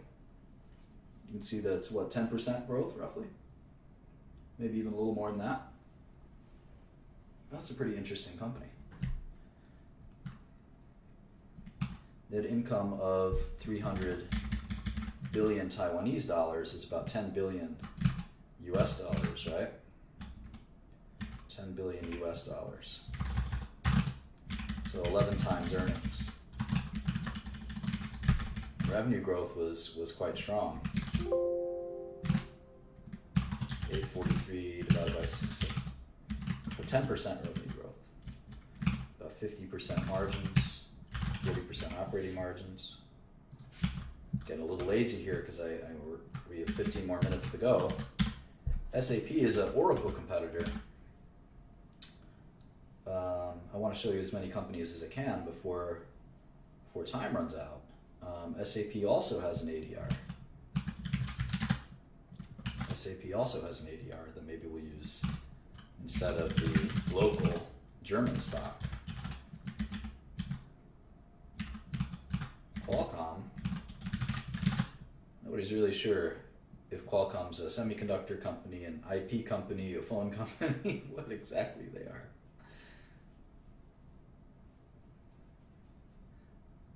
I'll talk about that someday. For now, I guess we can say that they're a semiconductor company.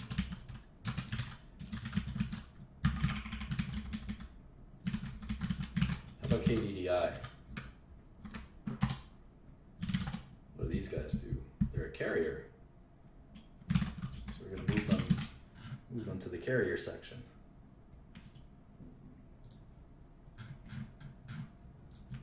How about SoftBank?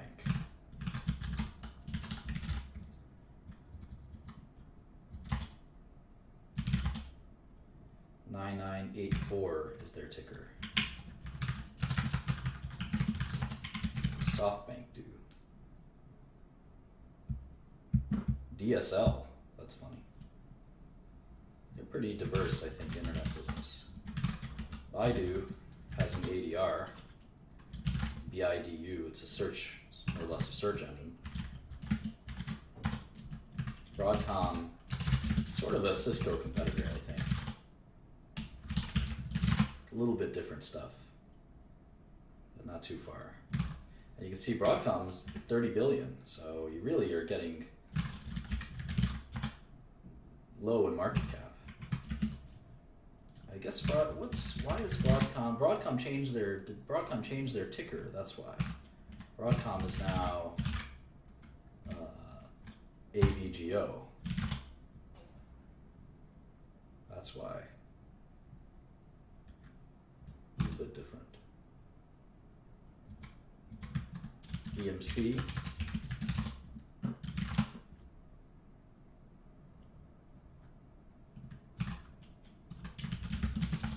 Salesforce.com, Adobe. It's down to $40 billion when you get to Adobe.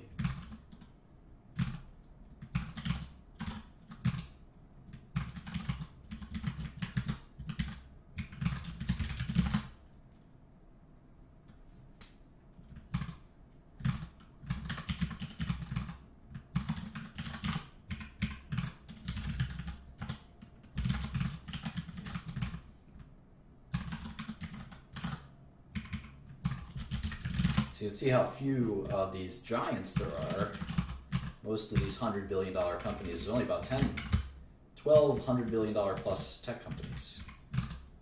I think there are more than that in healthcare, but there's no $500 billion company in healthcare. The biggest one is Johnson & Johnson, which is $300 billion. So healthcare has a bunch of those. Tech has three of those.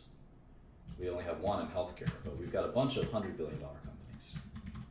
A couple more, probably 5 or 10 more than tech. Yeah, Netflix is here somewhere. Although the search I did didn't give us Netflix. I don't think we got Samsung in here. It wasn't a perfect search. We have to go back and evaluate how we did that search.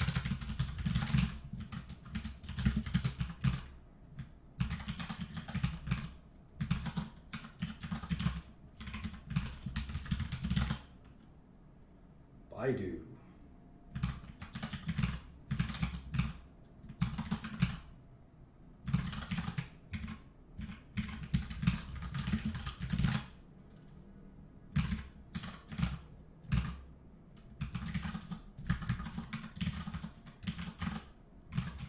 Here's the yen now.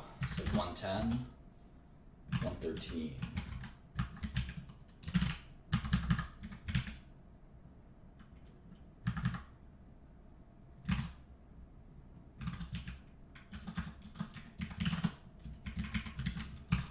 How about Tata? Tata's IBM's big competitor, right?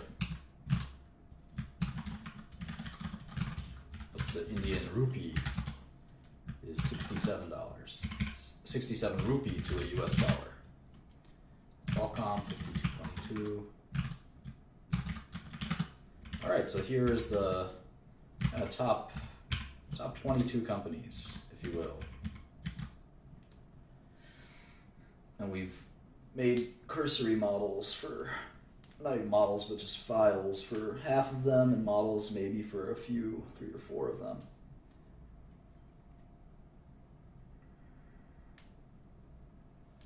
What's Etisalat?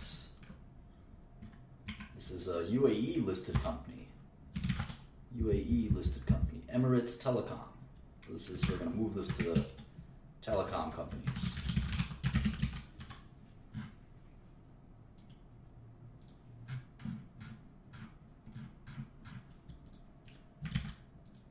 Infosys is one of these consulting, outsourcing type companies, right? This ticker is Info, but it also has that ticker in India. Same thing as ASM lithography.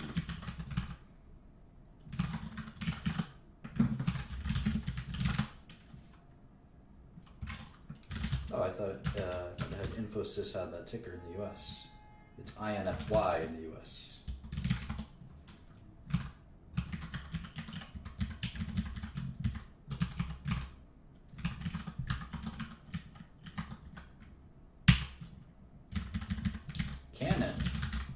Canon is like a copier company, right? Office electronics. We don't really have one of those. I guess we'll just say hardware. We'll put Canon in the hardware section. Of course, their stock trades in yen.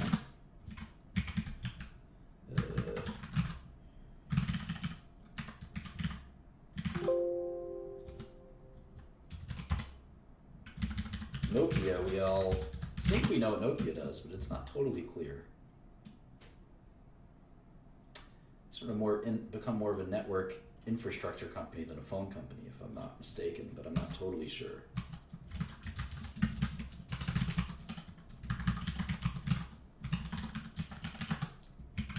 I guess I can just write networking equipment for now. Cognizant is another consulting company, CTSH. This is an outsourcing type of company. Yahoo, we all know what that is. The world's worst run internet company. Yeah, no, I can do the Bloomberg thing, but it's not going to translate when I upload the file to people who don't have Bloomberg. And I actually like to do it like this anyway, just because just remind myself of what these companies' prices are. So you can see the distribution falls off very fast in the top sort of 28, 29 companies. Already down to 32 billion. Ericsson is a lot like Nokia. In fact, I always thought they were big competitors. Ericsson, or Eric in the US.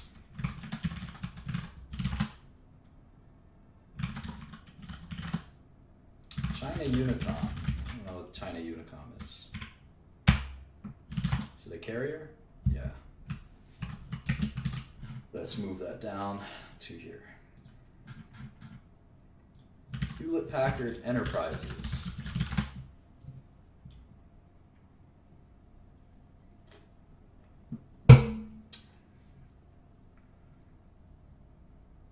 Is this a software company?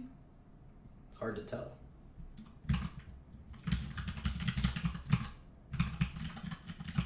Have to look into that. NXP Semiconductor, that's a cool company.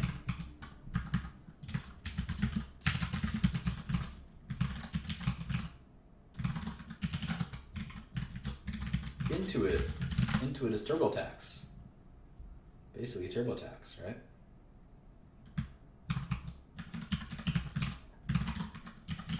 Big company. Yahoo Japan.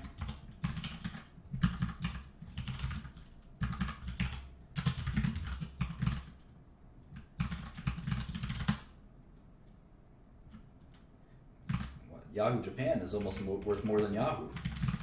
Not really sure why.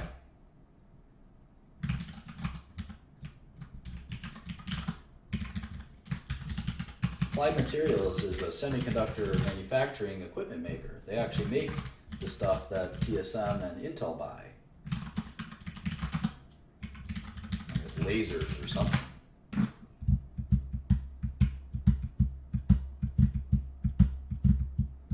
Corning makes glass stuff. In fact, their company used to be called Glassworks a long, long time ago. VMware, I think we know, is virtualization software. Intuit sold off TurboTax? I don't think that's right. I don't think that's right. Maybe they did. Is it all QuickBooks? Quicken? No, they still have TurboTax. They still have TurboTax.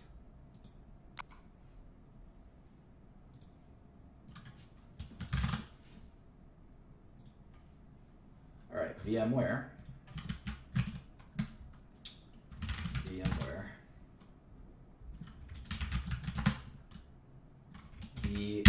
oops. 4962.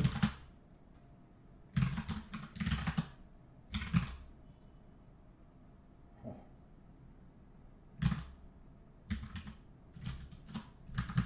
4962 multiplied by 123 is 6 billion, not 21 billion.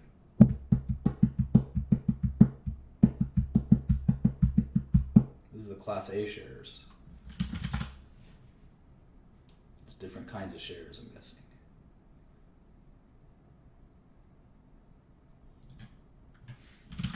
There's these shares that are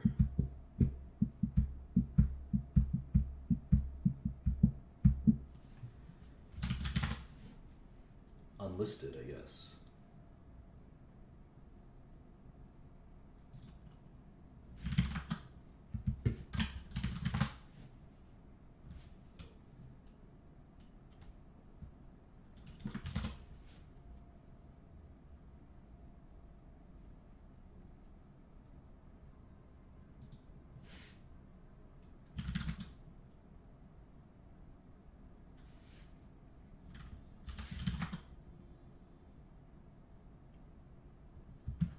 Class B shares that don't trade. So we'll work on the VMware's shares outstanding in a second. Oh, here we go. EMC is 300 million of them. So you got the 300 million of the B shares, and you've got 123 million. So that's 423 million. That's why it's a $20 billion company.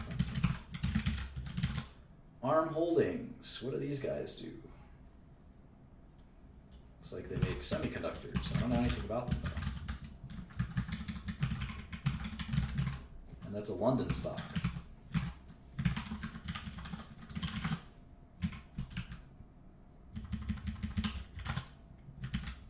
Fujifilm. Imaging, Information, and Document Solutions. They also make film, digital cameras, and stuff like that. I guess we can call that consumer electronics.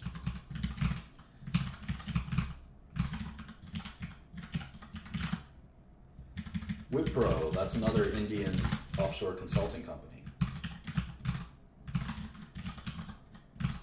What's that Indian rupee? It's like 50, 67. Okay, SK Hynix. That's one of these Korean. Let's see. This is the only Korean company we've seen thus far. They make DRAM. How about that? And look at their stock price, 30,000 won. A won is like $1,000. 1,000 won to $1, I think. Let's see, KRW, right? It's 1,200 won to $1. That's the first Korean company we've looked at.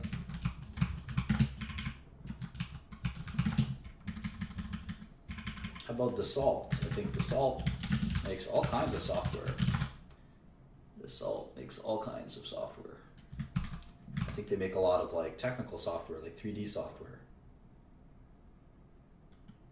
It's a French company.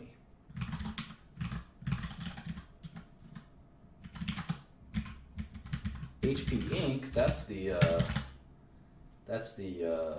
consumer-facing part of HP now, I guess. They make printers and stuff. So 2 minutes left. So I want you to think about which kinds of companies do you want to select on. I'm going to make. Do we want to work on? I'm going to make a. What's that kind of survey thing called? It's a fast survey, snap survey company that I always use. Do the quick surveys.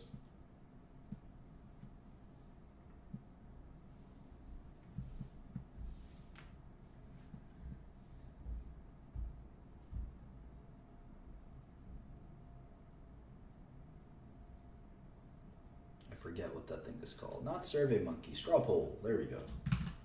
Straw Poll. All right. So you guys have to, which tech subsector will we focus on? All right, telecom. So AT&T, Verizon. What else? China Mobile.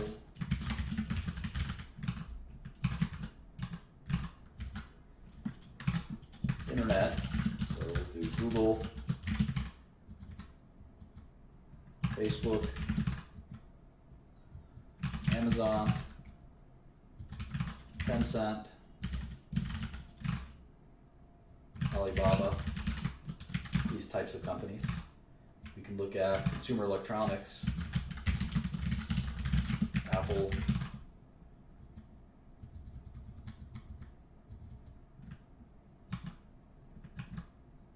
maybe group that with semiconductors. Consumer electronics plus semiconductors. Group that together. They kind of make sense, right? They feed into each other, don't they? Intel, TSM, Qualcomm.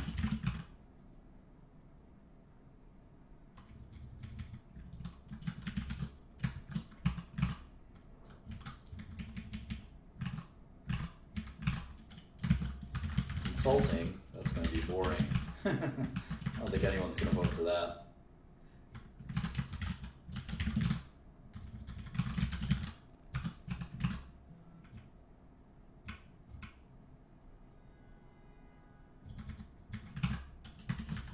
business software, Oracle, SAP, CRM.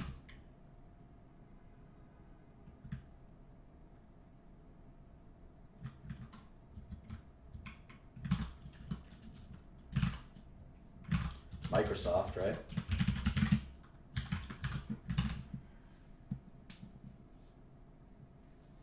think we sort of divided tech pretty appropriately. Networking.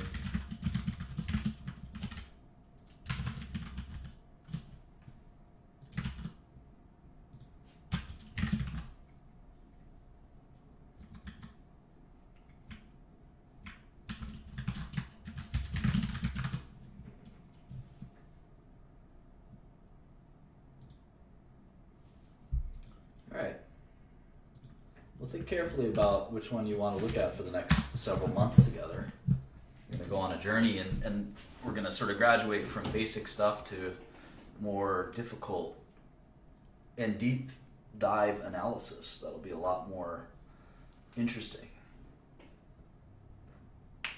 And maybe we'll actually act on our research and make some investments. I probably should talk to my lawyer and make sure I have some disclaimers and things like that. But is the link broken? The link is broken? Doesn't look broken to me.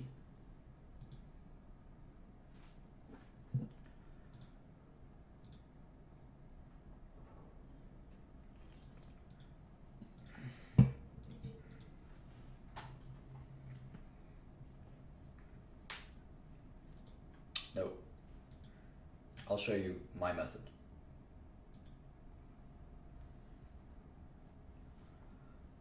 All right, so we'll check the results close to the top of the hour. But let's look at a couple more companies. What the heck is Heady Holding? I never heard that. Heady Holding. Heady Holding. It's a Chinese company. Personal computers. Huh. Cool. Hardware. This is probably one of the biggest. It's mainland China. It trades in the Chinese local exchanges, not even Hong Kong.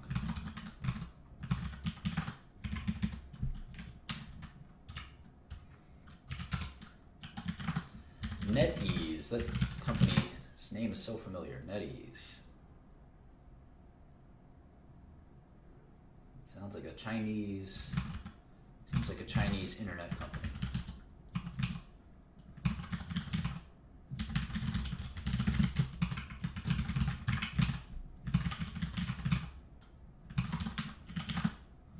Right, HCL Tech. I think that's a offshore company, yeah. Another outsourcing offshore company.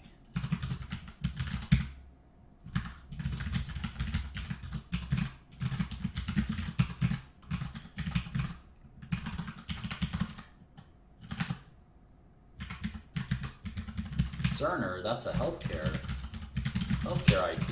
That's, or you just say it's software.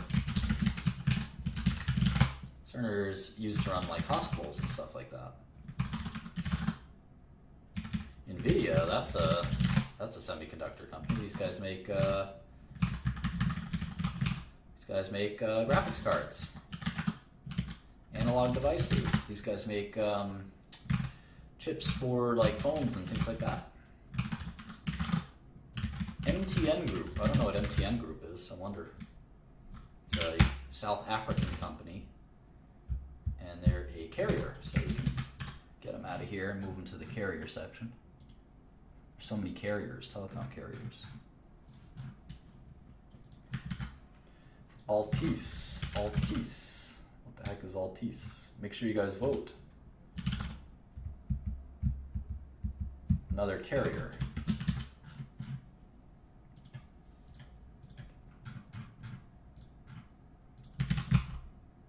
Sure, everybody's voting.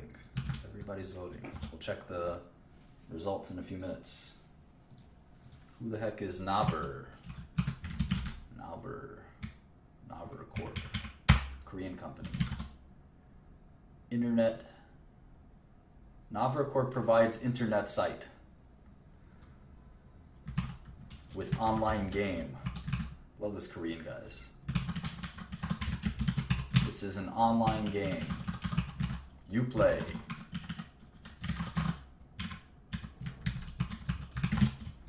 Alright, Checkpoint. I know what Checkpoint does. Security software, antivirus, stuff like that.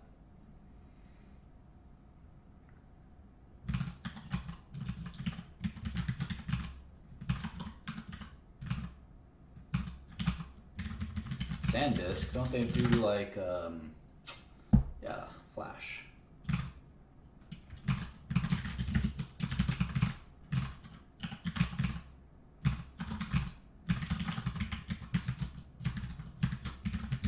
What the heck is Advanced Info? Advanced Info. This is a Thailand? Yeah, Thai company. Advanced Info. This is a carrier. Local carrier for Thailand. Big company.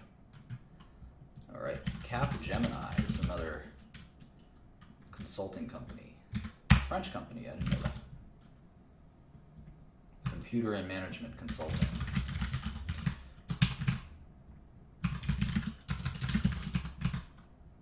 Those are the top 100 tech companies.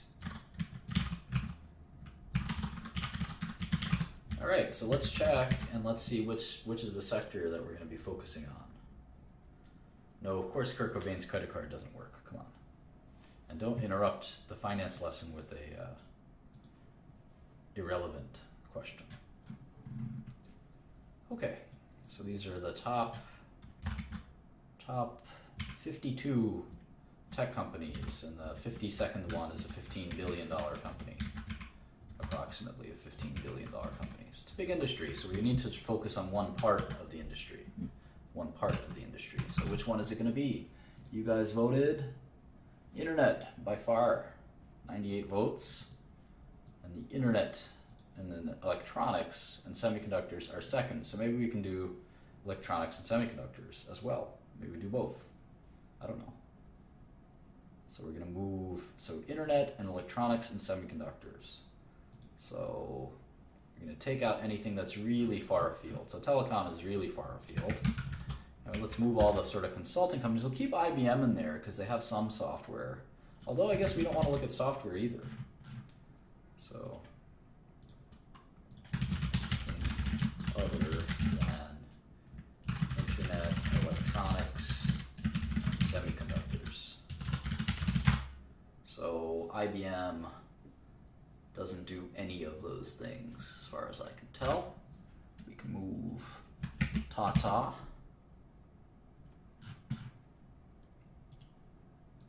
We can move Cisco, although, yeah, we can move Cisco.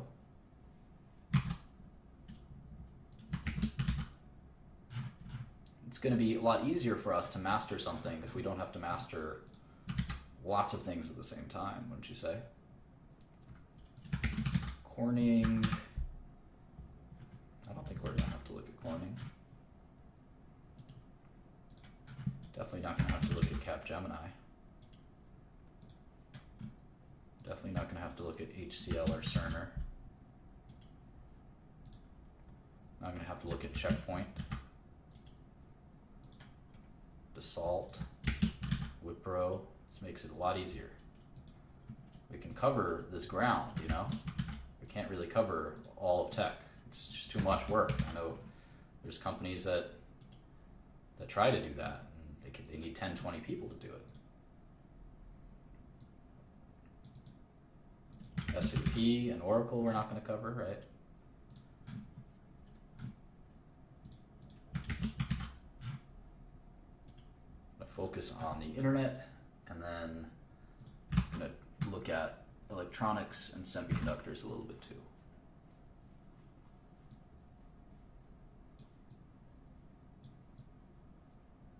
Hardware is not part of that picture. So no EMC. No SanDisk, no Ericsson, no Salesforce.com or Intuit,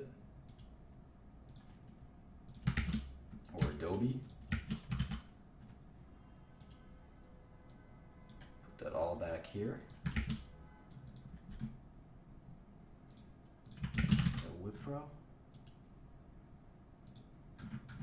Cool. So we kind of get to cut down on a lot of this stuff. You know, Infosys, you know, Nokia. So let's see if we can use Bloomberg to add some more companies we might be missing. I'm going to look at internet, e-retailers probably, right? Let's see if we can add sectors.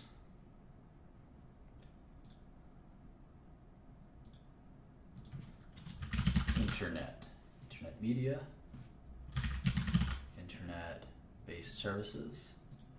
If we change this to, oh wow, look at that, they kind of change. Okay, internet, and electronics, consumer electronics.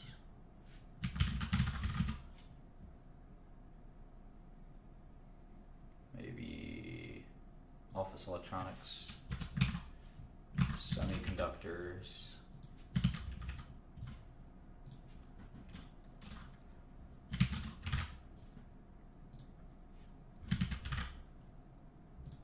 maybe e-commerce, retail, e-commerce, discretionary, there we go. I'm missing anything else? Internet, e-commerce, semiconductors.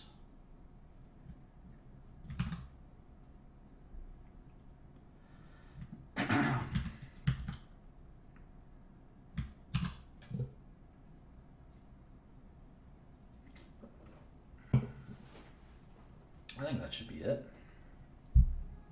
There are 2,000 companies that match this criteria. Wonderful.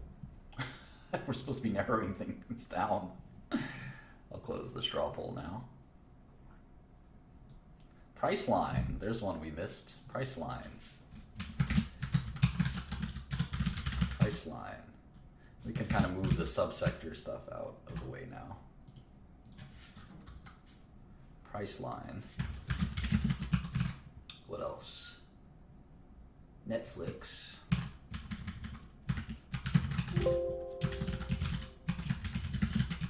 What else? JD.com. What the heck is JD.com? Does anyone know? Never heard of it. Sony.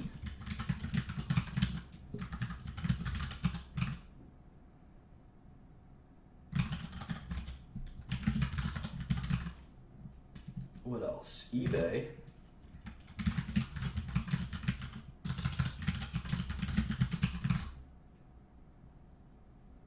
There's a couple here that we missed, so. It's a shady Chinese company. Cool. Maybe we'll short it. I'm still surprised there's no Samsung. Let's see what Bloomberg thinks Samsung is something different. What is Samsung reporting to Bloomberg? It is communications equipment. Let's add it anyway.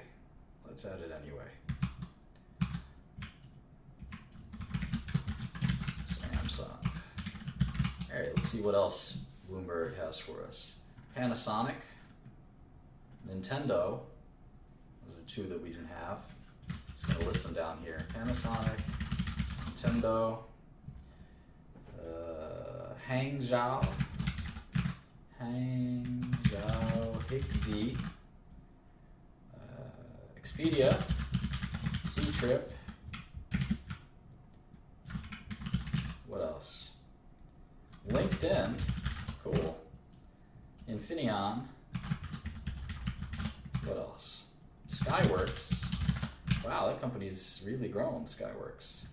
Rakuten. I know what Rakuten is. Lam Research. Xilinx. These are like both semiconductor companies. Micron. Twitter. That'll be fun. Micron. Twitter. MediaTek. KLA Tencor. These are such different companies. Maybe we'll just look at internet separately. KLA Tencor, Tokyo Electron, Linear Tech, Renesas Electron. Electronics or electron. Maxim Microchip. Kihu 360? What the heck is that? Kihu 360. Never heard of it. VeriSign, Neuromama. Who knows what Neuromama is? The heck is Neuromama? TripAdvisor. Wow. You know, TripAdvisor is a $9 billion company. Advanced Semiconductor. LG Electronics. 58.com. I don't know what that is. Zalando,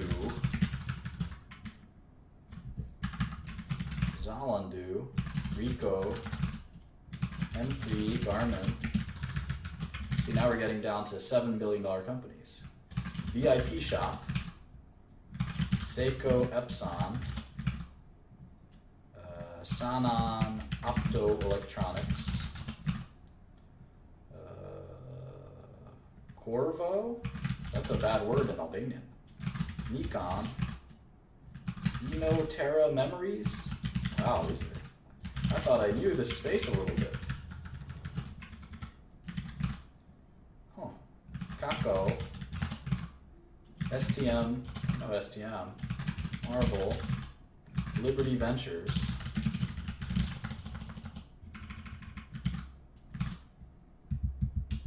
Auto Trader, Casio, Yuku Tudal, and we're down to $5 billion market cap, so we're really getting down to the nitty gritty. Rightmove, we'll stop at 5 billion, so we're almost done. Rightmove, Goer Tech, United Micro, Rhea Group,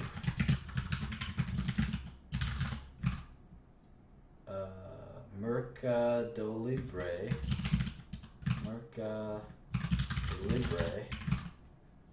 Romco, and finally GoDaddy.